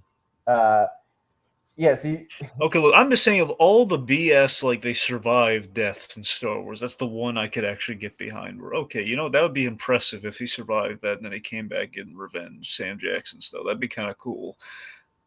It's not needed. It'd be cool though. I mean, compared to like we actually stab people and like seemingly kill them 8 ways to Sunday, they keep walking off all the lightsaber damage. The miracles of modern medicine. He just got his hand chopped off and he fell out a window. There's all the reason in the world he could have survived. Everyone else is like BS. Maybe the advances that allowed those characters, because think it was the advances that allowed those other characters to survive. Because I know you're talking, it's the one Inquisitor in Obi-Wan. Maybe it's the medical, miracles weren't there at that time. So Mace Windu just dies. He's. Yeah. Because here's the thing, it's like, okay, let's say Mace Windu survives. Like, what do you do with him beyond just him? What would Boba Fett just stumble upon him and try to get revenge, or like I'm just trying to see like where's Mace Windu's story? Well, I mean, honestly, it's just kind of twofold. It's like the main thing, you're right, the main prize fight of it all is you want to see him go up against Boba Fett and see how that shakes out. And then beyond that, then assuming he survives that encounter, which he probably would. I imagine it would be like, what's the status quo? Like, where does he go from there? Like, his race has essentially been, all the Jedi have been, essentially wiped out. It's very few. I mean, depending when he shows up, and at that point, Jedis are very few and far between. It's like probably like maybe 5, 6 left, maybe. I don't know. Like, depending on how long he survived, like I mean, you could just bring him back and have him like properly killed by Boba Fett who's getting revenge for his father. I mean, that'd be kind of, I don't know, that'd be a way to go. 3.5 era. Yeah, well, I mean, yeah. Look, you could have done the 3.5 era, but I'm still saying like perhaps even like in the, I guess 6.5 era. The Mando era. Because it's like. We have to acknowledge that he's gotten older too, so it's probably. Yeah, because the thing is, though, it's like, I guess it'd be fine to have him show up in between 3 and 4 for like one final story, but having him stay beyond go into the OT and then beyond. That's like at that point, like why hasn't he gotten to contact with Look, all I'm saying is we did so little with Mace Windu. It'd be actually nice to do something with him. What? I don't know, but it'd be kind of interesting to see maybe do something with him, assuming there was a chance he could come back. But look, it's not. I'm with it. It's not necessary. I'm just saying it's an if in the world in which we bring everyone back and we're But the thing milking is, the Dragon, cash cow. If we're gonna milk the cash cow, let's do some kind of neat with it. I don't know. the thing is if we're wearing Mace Windu, it's like Samuel Jackson. He does not move the way he does. If he can have a chance, He doesn't have to. It can be an old. That's what I'm saying. If we bring him back, it doesn't have. It can be a Jedi that doesn't run. Yeah, but doing fight scenes and all that stuff, like he could be that good with the Force. You don't know. Yeah, but like Samuel Jackson, can he believably show that he's all that? I think honestly, if Mace Windu were ever to return post Revenge of the Sith, it'd be really cool if he showed up in the Star Wars Jedi games with Cal Kestis, and then that's where you can have him be killed off. He could be like a cool mentor, like Jedi Enzo Cordova. Like that would be cool. I feel like doing anything more, and Samuel Jackson can come back to voice him because Samuel Jackson has video game voice acting experience. But anything beyond that, like any live action stuff, it's maybe Rohith was in Jedi Survivor, so he could show up in that and have the fights. You can play Mace Windu or Boba Fett. Boom. Anyway. Yeah. So as far as I want to talk briefly about kind of the pacing and kind of the action mandate, where it feels like there's a lot of kind of fan service boxes that we're checking in terms of we have to put this in the movie whether we really need it or not. For example, we go to Kashyyyk. Because mainly we're doing it because we couldn't do the Wookiee planet in Return of the Jedi, and we have the holiday especially to put into place. There's always lingering questions about Chewie and his home planet. So we've kind of the holiday especially complicates it, and basically we need, here's the mandate: we need Chewie in one of these movies, so we throw him in one of these, even though it makes no sense. Like, but there's a lot of Wookiees out there. Why does Chewie have to know Yoda? Why does that have to be? That's the thing I don't appreciate about Lucas is handling the prequel trilogy, where he just made the galaxy smaller. Yeah. Like the fact that as much as people can appreciate Yoda, I like Yoda. He didn't really need to be in the prequel trilogy. You mean Yoda didn't need to be in the prequel trilogy? Yeah, Yoda didn't need to be, and neither did Chewbacca, and neither did really C-3PO and R2-D2. Oh, okay, look, Chewbacca, you're right. He didn't need to be in there. Yoda, might be. I'm saying if we're gonna explore the Jedi Order and if all the Jedi knew each other, then in that respect, then Yoda would probably have to be there. It's he's like the oldest species in the world, so he would probably have at least crossed paths with the Jedi at some point. I don't know, because I think if you just go based on what he was in the original trilogy, he's kind of this old wizard that's in the swamp. I think it would have been interesting to see sort of. He's a hermit, but he's a Jedi, though. He is a hermit, but I think the point I'm trying to make is that it could be that Yoda, him being a Jedi, and the way he goes with Jedi, it's the most pure, unadulterated version of what a Jedi is.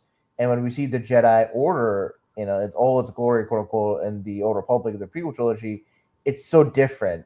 And the people there, they may follow the rules needed, but they're so different from how Yoda is. And thus Yoda, on his existence, the way he does things, he represents the true, pure Jedi way. And the Jedi Order, with its entanglements with the Republic, is going far away from that path, or for what the Jedi originally is. Here, let's see. So again, the big thing with the movie's pacing is that we really draw out the action. I mean, it goes on for a long time. Biggest example. The lightsaber battle at the end. I mean, it goes on for like 8 minutes or so. That's all. Again, lightsaber battles. It's always a stretch. In general, when you have a sword fight, it's always a stretch that would last longer than like a minute and a half. But in general, having a long drawn out one that just it's not even that it keeps going. It's it keeps going from environment to environment, and it's just it never stops. And it's just between it's between these two characters, and the last time we saw them really do battle was it was one hallway, and mind you, we did kind of shortchange it, but still, it's you imagine it's be a little more involved version of that, but maybe not and lava. I like the Mustafar fight, but I can understand. I think part of why you feel it's a long fight is that it doesn't change. There's not much change in the camera move. There's no zoom ins, or it's just kind of this one far off shot of them just fighting. And even though you can see the figures, I think the way the planet is designed, it almost feels like you can't really distinguish Anakin and Obi-Wan, because the lava is just the color of it is so overpowering. So Yeah. you can only see the silhouettes or like the shadows of these two figures, and the lightsabers like in deep blue. But because of that, it's like it's not the most like visually stimulating fight. I think the score is what really carries that fight a lot of the time. The Yeah. fight choreography is good. It's really great. It's probably one of some of the best fight choreography in the prequel trilogy. But in terms of the way it's done like visually, it could have been a little bit more varied. Like in terms of the locale, it's like yeah, you're. I think there's a point to be made that they're indoors and they go on the volcano, and it's not like the volcanic thing is really overpowering. Yeah. All right. So, real quick. So, honestly, I think for me, ultimately, we'll get into this. I think the big takeaway from Obi-Wan versus Anakin is like the end of that fight. But in terms of like the standout fight of the movie, it's probably Obi-Wan versus General Grievous. You know, to me, that's the standout battle. You know, it does. You know, like I said earlier, it kind of feels like, in a sense, I know for the reasons you cited why we probably, we can't have this, but it feels like, had we had Anakin in this fight with Grievous, it might have been really cool and thematic, or like it would foreshadow to him fighting the demon that he will become. But we have a lot of cool stuff in the fight just as is. You know, it's the idea of like the four-armed lightsaber battle. In terms of, yeah, obviously there's an over reliance on the lightsabers in the prequels, but if you're gonna do it, like instead of like a whole coliseum full of Jedi's fighting everyone, and I think what's better is like, okay, one impressive guy with like four lightsabers. He's not even a Jedi or a Sith. Like that's really cool. I I mean, I like lightsaber fights, but I mean, that was a lightsaber fight where actually something different was happening. That's my point. You sure, know? sure. I think part of like why there were so many lightsaber fights, because I mean part of it is that there's so many Jedi, and I think the way fights, probably after the initial like allure of like the Obi-Wan Qui-Gon fight and Darth Maul, like all the other fights, there's not really much stuff that's interesting. Like you said, like I think it's like the General Grievous is kind of like how Daredevil season 2 hallway fight is like like it's like, oh, here's a bigger, bolder version of the hallway fight from season 1. General Grievous is like the bigger, bolder version of the like fight from end of episode 1.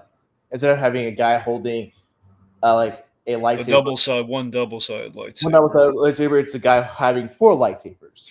Yeah. Still kind of cool though, and also I like the chase. That the chase is kind of neat too. We have like the lizard, Nope. and then we have like the circle with like the legs. That one lizard thing. Uh, okay, I have a little bit of a minor. I mean, may or may not be a minor nitpick, but how Obi-Wan snuck onto the like separatist location or base with that lizard, just like making the noises. It's like that is not. And like, Obi-Wan's trying to be stealthy. He's having the hood on. It's like, dude, you're riding like a horseback, like a long ass lizard. How are you not spotted by like separatist forces or droids? Well, you've seen how incompetent the battle droids are. Well, yes, but still, I don't know. It'd been cool for like Obi-Wan, like considering like how Obi-Wan snuck around like the Death Star. You know And the famous hello there. yeah, no, but like the way Obi-Wan like moves around, obviously because he's an older guy, he can't be like flipping up and down. But I think it would have been really cool for Obi-Wan to have use a little bit of stealth and maybe a little like Jedi mind trick to get around the base. And you can also the hey, hello there, his big Bob Mask moment, but I don't know. That's maybe too minor a nitpick on my end, but I think the lizard, when part of that chase, that was really cool. But and like the whole stealthily moving around, it's like you could have just maybe. Also, how the hell did he just who's flying his like it's on the X-wing. It's his Jedi fighter plane, like while he's on the planet. Okay, let's not dwell on that right now. Just the point being, he shoots Grievous, and he catches on fire, and it's really cool. Obi-Wan likes burning people alive when he fights him. That's ultimately like the big takeaway of Obi-Wan is he's got problems. Well, it's not that he likes people burning. It's just He just has this terrible luck in which people that he fight and end up kind of burning alive at the end of it. Hey, man. General Grievous had really questionable prosthetics. He did. A lot of glycol. Yeah. Yeah. Okay, so Anakin's big moment of change. He comes to Mace Windu with the revelation that Palpatine's he's a Sith Lord, and he disobeys Mace Windu, and he ultimately shows up, and so Mace Windu's about to kill Palpatine, and he sees that that's Padme's only chance. He's about her only chance is about to die. Windu, because he's a Jedi, and again, Jedi, the thing. I think the commonality maybe between the Jedi and the Sith that Anakin's picking up on is that they believe in absolutes. In this case, it's like, okay, I'm going to kill Palpatine because he's got the courts in his pocket and everything. So forget trial. We're going to go with a more permanent version of justice here. And this does not allow Anakin a lot of options here in terms of like, oh god, if I don't do something now, he's going to kill him. I'm not going to have any way to save Padme. He makes a very desperate in the moment choice when he just wants him. Okay, look, if we take him alive, maybe I can work something, but that's not an option. Then makes the I want to say the first of then the series of bad decisions, but there are probably other ones that led up to this as well. If you really want to analyze all the decision making things that Anakin kind of done up to this point. So basically, he's Palpatine, kind of kills Mace Windu by reflecting the lightning. I love that we had this that Palpatine allowed himself to get shocked the crap out of with the lightning being redirected at him too, and just like begging Anakin to like, what do you think? You think that was intentional? You think it was just like bad luck on Palpatine's part that I really need Anakin's help right now, or else I might actually die. And he was bad luck in it. I think it's part of the. As much as you can make Palpatine out to be this like chess master, I don't know how what's the out for Palpatine if Anakin didn't come in to intervene. Well, I mean, he could just stop shooting the lightning. Then like, I mean, what happens to him after that? I was just like, maybe I stop shooting the lightning, and then I don't know. Maybe he could have just jumped out of the building and landed on some like speeder or whatever. It's a good point. He could have. So, big moment. Very, very clunky pacing and directing on the actors here, in which like Anakin he really kind of turns like, I will do anything you say, right after this moment. And it's just like, okay, he's fully just pledges fidelity very fast, but there's only so much movie left. And he basically commits to doing some unspeakable acts without any questioning of these unspeakable acts. And that brings us to Order 66, in which it's a pretty solid plan the Emperor has here, where I'm gonna turn the clone troopers on the Jedi, kill them. I'm gonna turn the basically Jedi into an endangered species in an instant with kind of a mass genocidal plan. Vader will be killing younglings to save his own younglings, which again, it's a bit of a leap for him, but dramatically it works. Okay, maybe dramatically it doesn't work, but still, it's a big moment, it's a big swing. I mean, he killed children Tusken Raider, so he did. So again, it's kind of like it's kind of the slippery slope, I guess, in which there was that darkness in Anakin, and the Palpatine kind of saw it, and I think he even called the question the Sand People earlier on in the movie. So yeah, with how Anakin operates in the prequel trilogy, like Luke's thinking is like there's still some good in him. It's like, man, Luke, what what good are you seeing in this guy? Like just before he becomes Darth Vader, he like kills kids of two different races. Or multiple races, depending upon if there were any like. Well, I mean, there were alien species in the Jedi Order, so he probably killed. Well, like among the like, I was thinking the children because like in that scene, the younglings, they're all. I don't. Well, no, I mean there are kids who are aliens in them. Yeah, that's. They did. No, I agree. I just like in that scene, I don't see any alien children. Right. Yeah. No. Well, presumably they were there if we didn't have the budget for them. Yeah. Okay, so then ultimately the plan is to go to Mustafar, kill the last of the Separatists and the Viceroy, who've they've kind of clinged on since the first movie, I think. And we end the war and turn the Republic into a galactic empire. God, Padme's line, liberty is taken away by thunderous applause, is such an unfortunately relevant line. Yeah. Ugh.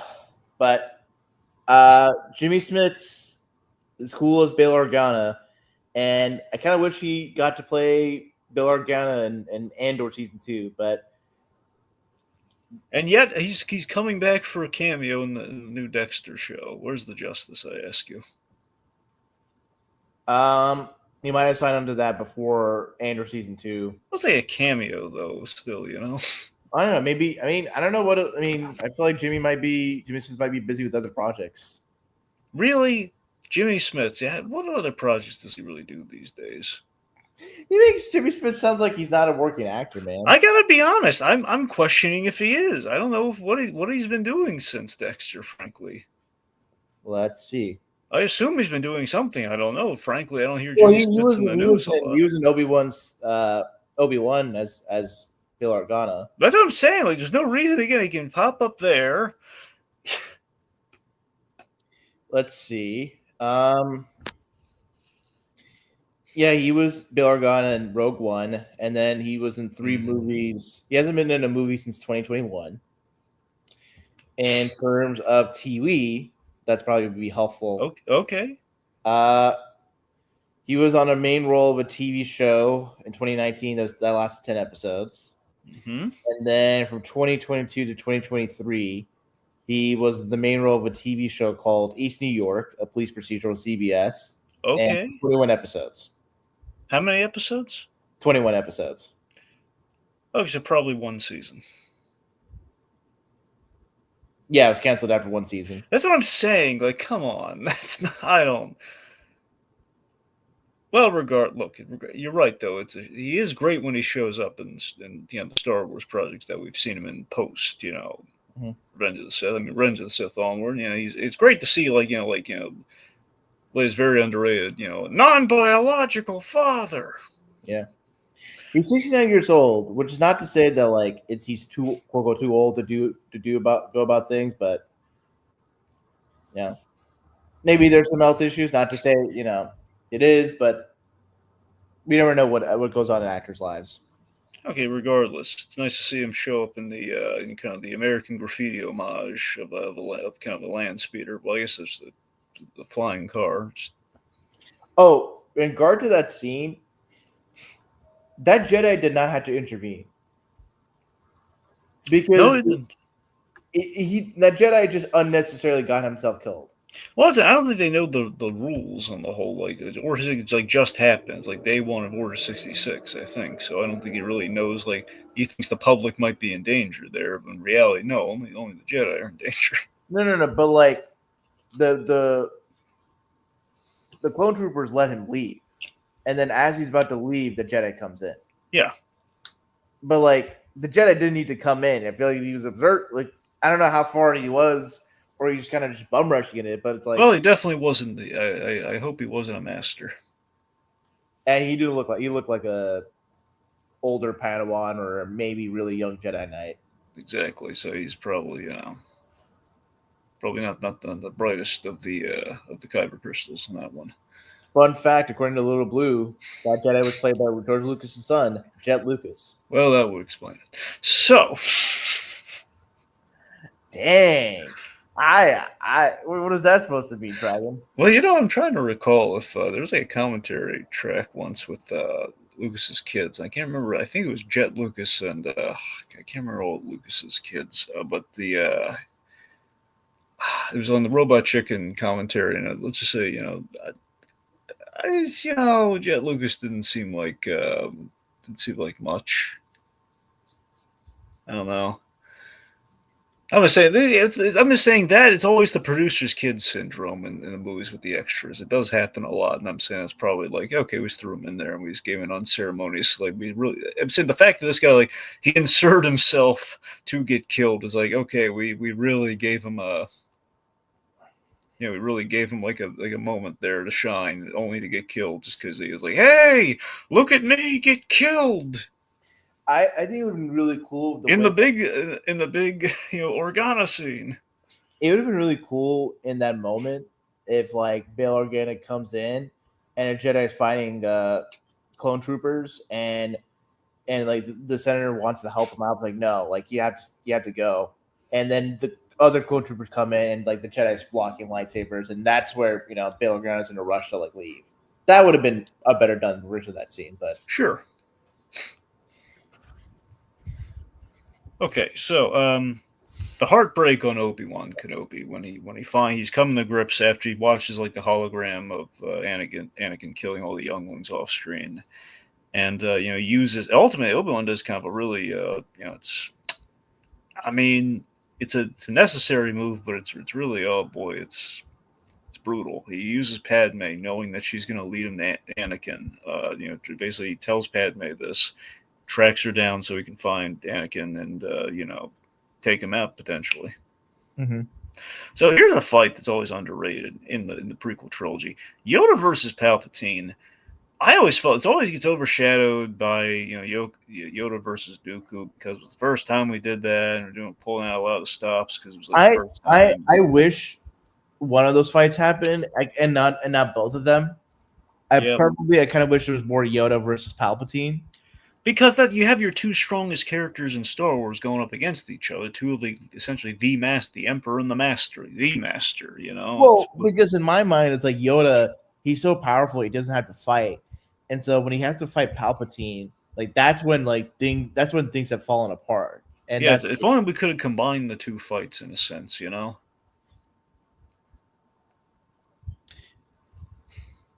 I will say the Yoda Dooku fight, it's not a bad fight, but I don't remember much of it beyond just, oh, here's Yoda like fighting for the first time. Yeah, I mean, with Palpatine, I love that. Like, one, there's a lot more incorporation of the Force going on here. Like, he's like, I love how they're like throwing like the Senate pods at each other. Oh, that's cool. That was always the coolest part of the fight to me. Mm-hmm. Yeah.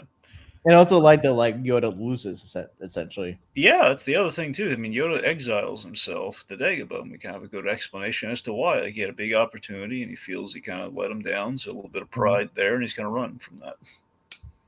Yeah. Yep. All right, let's see. So then, of course, Organa saves his bacon. Thank goodness. And we go to Mustafar, where Padme tries talking Annie off the ledge, and again, we have a clunky reference to Empire here, where he basically gives her the same cell line that he gave Luke of like, let's join forces and take down, and we'll rule the galaxy. I'll take down the Emperor and rule. The fact that he's planning that this early on really bothers me. I see what you mean, because it's like literally just a reference to Empire that we're working in here because this is the dark one. Well, and also like the whole thing was sort of been like Anakin's appeal to Padme is like, Padme, I see there's danger. Like, I fear for your life. Please, be with me, and we can be safe. And I think that would have been such a good scene, such a good way to go about it, because Anakin, even though he's done all this violence, there's still a little bit of the goodness of him, and that like goodness the conflict in him. I'm doing everything in my power to save you and our children, but then her response ultimately being like, "Yeah, but you killed children to save our children. What's happened to you?" Like that's more where the heart of the scene should be, but we're not doing that. Yeah, or even the fact that it's like you would give up liberty for my safety, and then you go back to the Benjamin Franklin line: as a person who would sacrifice liberty for security deserves neither. And it'd been so cool for Padme to say some version of that particular quote or line at Anakin, because Anakin, he has this whole speech as, I bring order to my new empire, security, safe, all that. Is like Padme is like, no, you don't do. Someone who sacrifices liberty for security does not deserve either. And that would have made Anakin really angry, and him force choking, Padme, because in a sense he knows she's right and he's too far gone. That would have been great. But also, just a little tidbit. I kind of wish the premonitions were a little bit more surrealistic rather than just like zoom ins on, Padme or Obi-Wan, and like the entire screen is just like nondescript except their faces. Because like remember like the moment for when Luke fights Vader in Empire and in Dagobah, and then like the Well, part. that wasn't a premonition. That's the difference. This is No, like no, an no, actual. no, no, no. What I'm saying is that I wish it was on the level of that surrealism. Do you So get you what I want it to mean? be more okay. Let me. So you're saying basically you would like to be more artful, like an actual dream sequence, or at least something a little more, something less like quick little flash, more of like Yeah, we see like yeah. maybe it's like we see like a dark room and we see him actually walk into and then see like her dying or something. Yes, yes. I think that would have been cool because we don't really get that level of abstraction or fan that kind of surrealism, something that's a little off the beaten path. And I always appreciate that in Empire because then it externalized like Luke's insecurities and fears becoming Vader.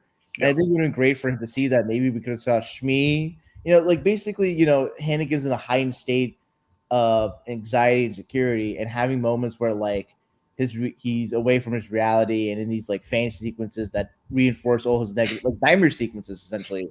It'd been so cool, and we would have had such a strong sense of like what Anakin's feeling even more. Yep. And once those things happen, it'd been cool if like they kind of parallel with what you see in the nightmare sequence. Something to highlight real quick. In the 3.5 era of Star Wars, in the comics that the Disney era of comics they put out, which by the way I think are really liked in the beginning. I never caught. I didn't keep up with them after a certain point. But the very beginnings of like there's this Darth Vader comic series.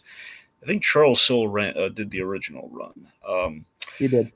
Yeah, so very good, very top tier. And in that Vader series, I forget if I think Soul did a few of these moments, and they just kind of kept it going. Where you have like these flashes of like just of humanity with Vader, where like he would have like a dream or a nightmare or something. He would like for like he's in a daze, and he would see Padme for a moment. Like that's the kind of stuff they do all the time in those comics. Which it's just really. Mhm. It's what I love about the 3.5 era with Vader, where you're seeing him ease into that lifestyle and all that kind of stuff. Anyway, so Anakin versus Obi-Wan, again, great idea. Again, good fight, but way too long with the lava. But again, we nailed the important part, which is the origin and the big high ground moment. Like Anakin, I have the high ground. Don't do this. I have the high ground. Yeah, you and McGregor really sells it on why he so perfectly casts as Obi-Wan, especially for this version of Obi-Wan. Yeah, one of the writers on basically, I know Lucas's credit is like the writer on the prequels, but there were other writers, or at least other people did like either one of the drafts or something, did like some ghost writing for Luke. The point being, some of the other punch up guys. I'm blanking on his name. He was an Englishman with a mustache. But he had some choice words for Obi Wan. I think he's kind of right. And in mind, I wasn't there, and this guy was there. So it's the idea that it seems like episodes 1 and 2, McGregor, especially 2, he was very much against kind of McGregor's performance in that McGregor wasn't really fully. I think he was still easing into the role of Obi Wan, especially in that first movie. He doesn't really have a lot to work with because he's very much kind of like, well, everything important in that first movie until we get to the big Darth Maul fight. It's all Qui-Gon Jinn. Yeah. And he's very much he's very. I don't like being saddled with this kid. That's pretty much his whole thing in Phantom Menace. And then Attack of the Clones, he's getting a little bit more to do. But you see this movie though, he's actually he's going for more like the transition into Alec Guinness. And I think at this point he's really selling the movies. I think he has a clear picture of what he's going for. And I think that's why he's delivering a much better performance. And it's really hitting these moments. Mm-hmm. It's the desperation in which he's just telling him that they don't do this, and very swiftly cuts off all the limbs, and then he basically leaves Anakin to die and takes the lightsaber, which is really brutal. It's really sad to see. They just lets him burn alive, and it's not. He could have easily like at least saved him from burning alive, and he chose not to. And what was that writer? One of the writer's particular issues with Obi-Wan was it just that he? Well, the issue was like in the performance. Like he critiqued McGregor's performance, saying he had like the smarmy look on his face. It basically looked like couldn't be bothered to be there. I mean, I don't want to. it was very. I don't know how much of it was just kind of like a personal preference on him or not, but I'm saying that was kind of like his complaint with Obi-Wan. I can kind of see it looking in those movies where it feels like McGregor. Hearing that from the writer makes me, and looking back, and it's like it does seem like he doesn't really want to be there. He doesn't really have a direction to go in, especially in Phantom Menace. Easily, I can see that. Attack of the Clones. I mean, I'm getting a bit of that in Attack of the Clones. So I think maybe he's right a little bit. That maybe McGregor it was just kind of like there because it was a paying gig and it wasn't it was really hitting on like the smirk and like the smarminess of like it didn't really feel like Alec Guinness until the third one. Well, he's probably evocative of Alec Guinness in terms of temperament regarding Star Wars at the beginning. Yeah, which is funny because like Ewan McGregor, he came back to do Obi-Wan.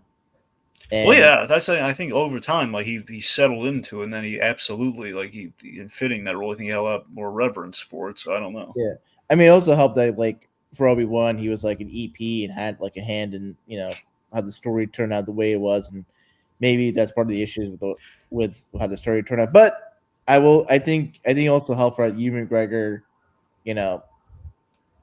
for 2005, he had 17 years to do anything else, and I think like in his state of mind, he's able to come back to Star Wars, and I think part of it was that it being with Disney, now with Lucas, and also Hayden Christensen coming back the way he did. And speaking of Hayden Christensen, I know people said that like are really like in support of him in his turn in Obi-Wan and Ahsoka season. Yeah, remember he did not have any really good. He did not have good like direction in these prequels, and so we can't put all the blame onto him there. There was a lot of like he didn't really have a lot of help. But I feel like other actors also had that issue. But you know who they originally wanted for Anakin, don't you? Was it Leo? Yeah, they wanted DiCaprio for Anakin. Yeah, I kind of wish Leo was. I know that's the thing. It might have more of a rounded performance there. So I mean, it's kind of like in part it feels like at the beginning Hayden Christensen might have been.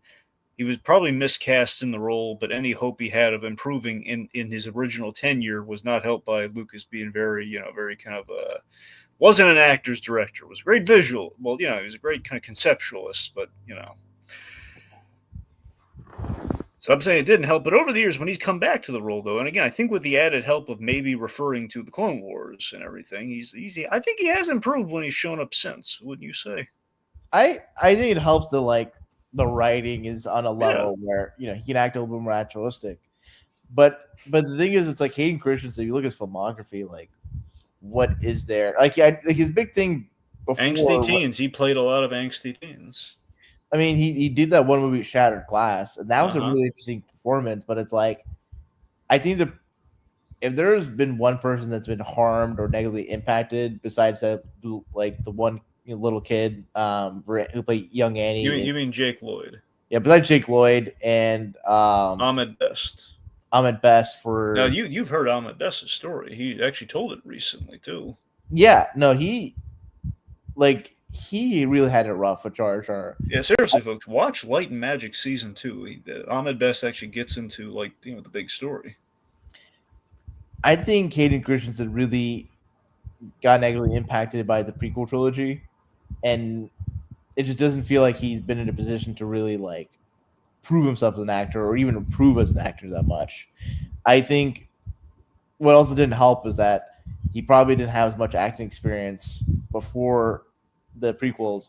Like Natalie Portman, she was in Leon the Professional, and Ewan McGregor had Trainspotting, and Liam Neeson was in freaking Schindler's List. Yeah, the little independent movie Schindler's List. Yeah, man, Leo DiCaprio, he had Basketball Diaries and Titanic. He would have not feel so. It would have been interesting an alternate a timeline where Leo was Anakin. Because if Leo was Anakin, and if he's kind of operating the way Leo was, about franchise and stuff outside of the Star Wars thing, we would not have gotten Leo back for. I mean, Leo was in demand. People wanted him for Spider-Man. He was I think he was Cameron's Spider-Man. No. What I'm saying is that if Leo just done Star Wars and no other franchise outside of that, it would have been. It's staggering. Yeah, no. Leo, man, I don't think about it. It's could Leo have delivered the dialogue that George Lucas wrote for Anakin? That is the question. Could any actor? That's the thing. Christensen or no. I think Leo could have. It's like the way Leo does performances, especially when he's younger time, and even now, it's like he has an intensity about things. Yes. I think that would have helped to like even what is his bullshit. Like he has there's a level of sincerity, conviction to it. Whereas I feel like Hayden, like for whatever reason, he wasn't able to convincingly show like the way like Hayden goes about that line. He's sort of like pouty, petulant, which obviously he's a young guy. But I think Leo, it's like he would have shown more just a guy who has like these neuroses about himself.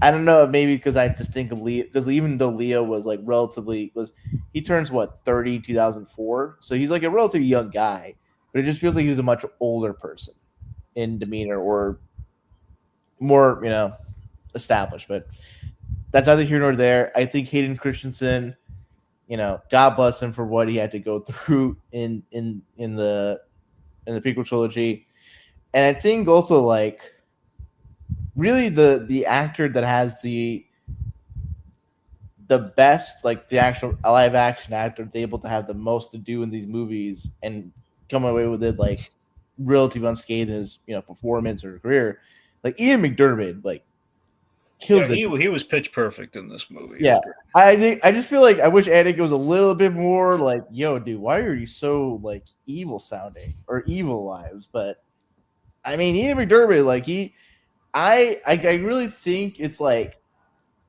George Lucas and Jack Kirby have a lot of similarities in the sense of like they're really into like grand mythos and pantheon of gods and all that kind of epic stuff. And I feel like the way George Lucas really locked in for the Palpatine dialogue, and I think part of it is that like Star Wars is a space fantasy, and I think part of it is that like there's like for a lot of fantasy productions, they get like Shakespearean actors or Shakespearean trade, what have you. And Ian McDiarmid has that kind of background, so he's able to like do all the Star Wars dialogue that may be clunky in other actors, but just say in a way that's like has so much flair and punch to it. Like Ian McDiarmid, I would not be surprised if he had done Shakespeare in the past or does Shakespeare productions. No, yeah, he's a theatrically trained actor. Yeah, and I think that's probably, I think Lucas, if he was more thoughtful or intentional about casting for the prequel trilogy, I feel like he should have gone for actors that were more theatrically trained. Yeah. I think for the original trilogy, with the way, because he was aping a lot of the World War II serials and like kind of the action serials of those time, he was able to kind of emulate that style of dialogue and have a fast pace, break, naturalistic. Oh, let's go, blah blah blah.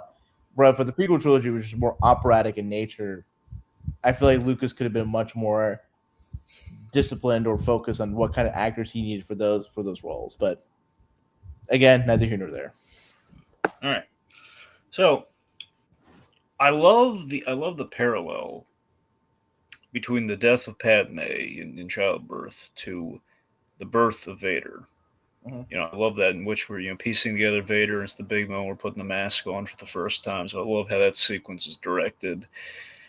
And I know a lot of people always rake the movie over the coals for the big no moment, but you know what? Look, it never bothered me because I feel like the no is earned because it is the gut punch of the movie for him that he's being lied to by Palpatine.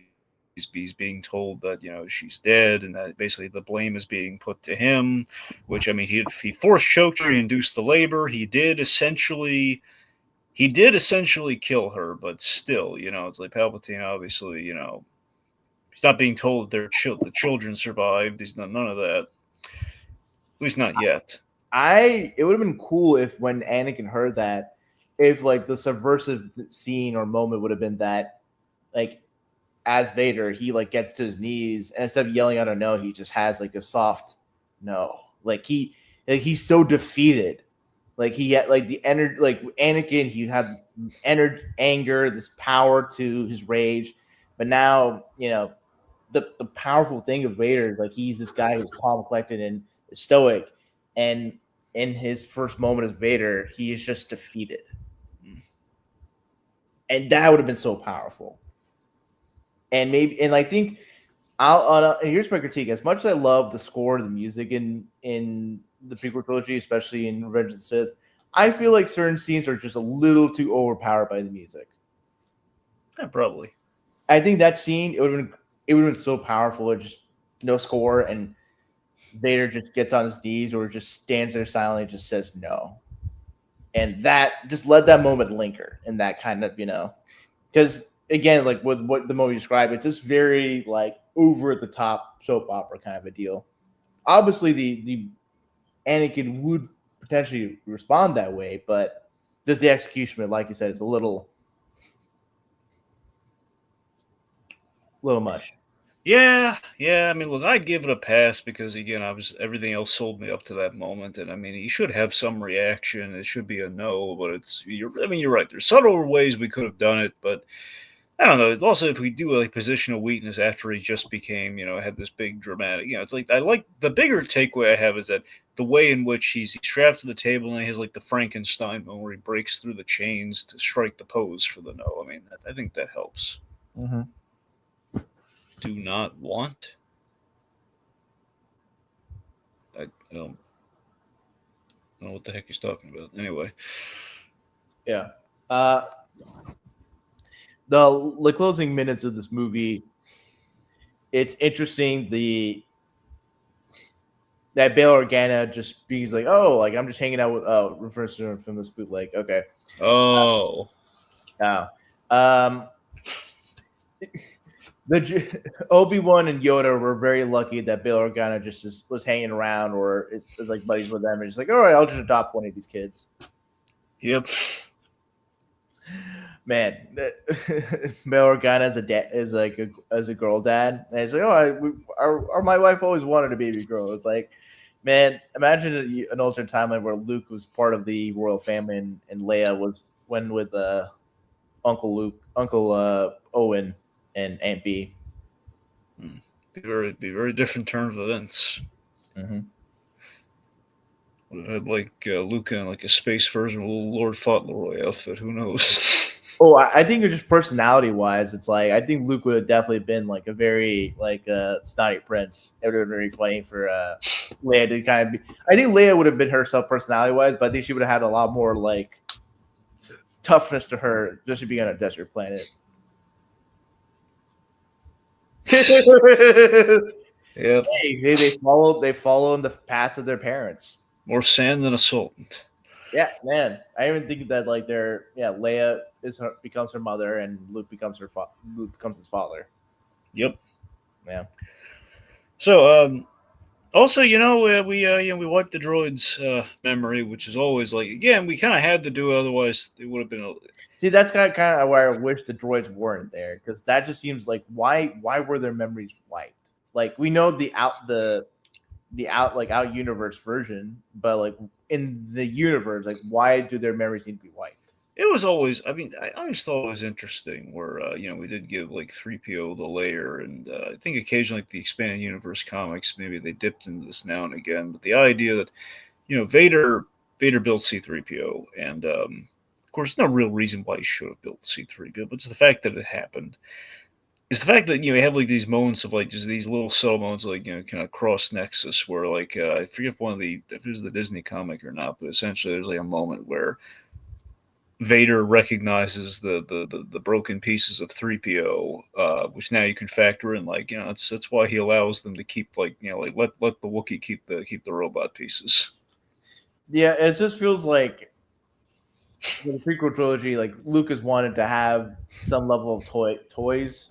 And they're just desiring to make like prequel trilogy equivalents of C-3PO and R2-D2, and they're just just put them here, put them in. Well, I mean, look, the reason they're here is they're basically they're the carryover of like the comedy duo that got it all started. So they are like a hallmark of the franchise that we kind of have to honor there.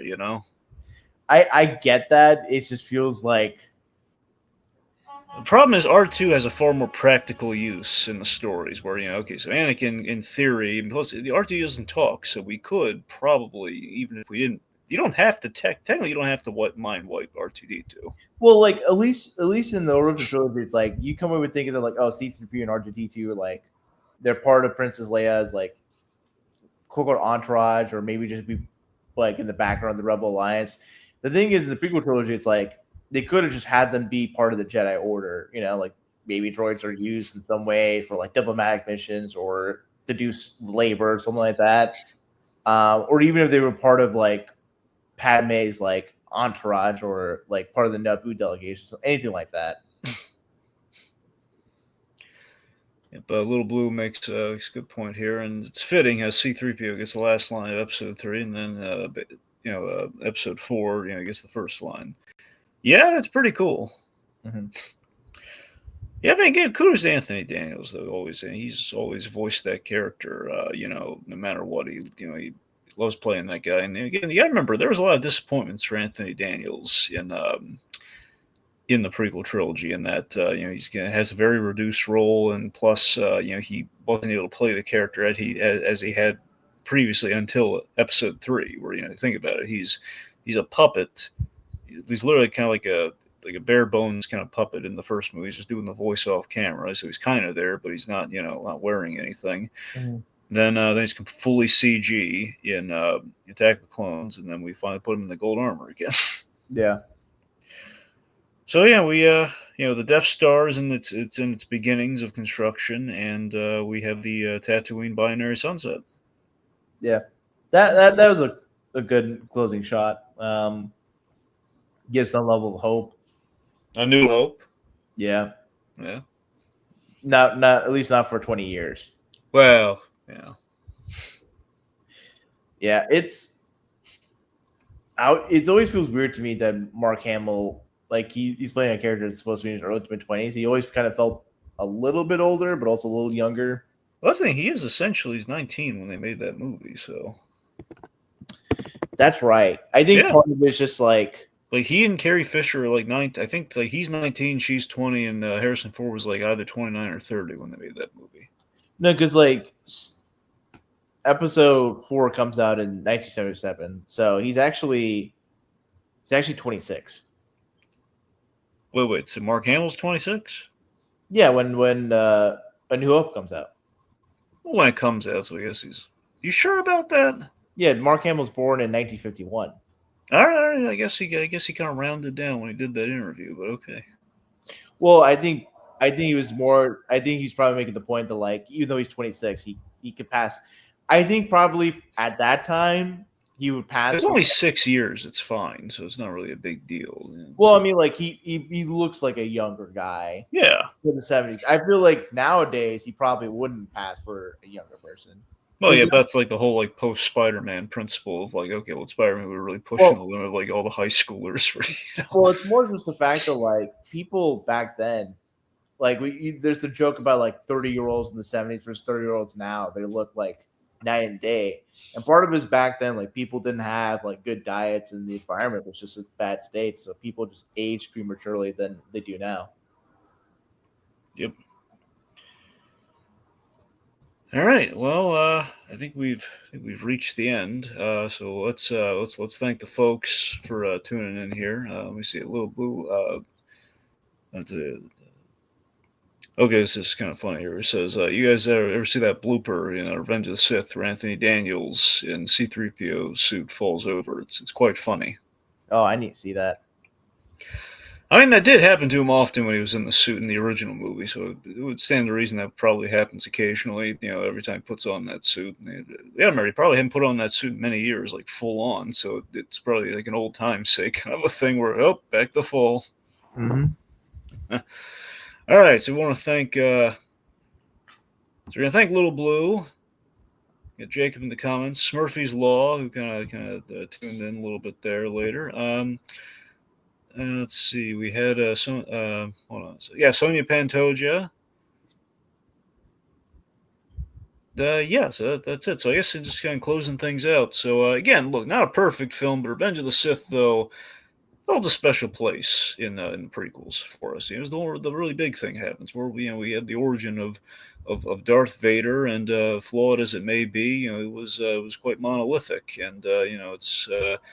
definitely was, was like one of the reasons I think everyone tuned in for the prequels once they had an inkling of like, okay, this is the story that we're building to. So it was like movie after movie, you're wondering when is it going to happen? It's probably going to be in that third one. Lo and behold, there it is. And because of the success and the buzz of this, we go back retroactively and we have, we get the Dave Filoni. They've only a prequel series that flushes everything out in between and debatably kind of surpasses what we do here. So it's all relative. It's all relative and necessary. And May the 4th be with you all. And Revenge of the 5th as well, depending if you're on the East Coast. And may the 4th be with you as well.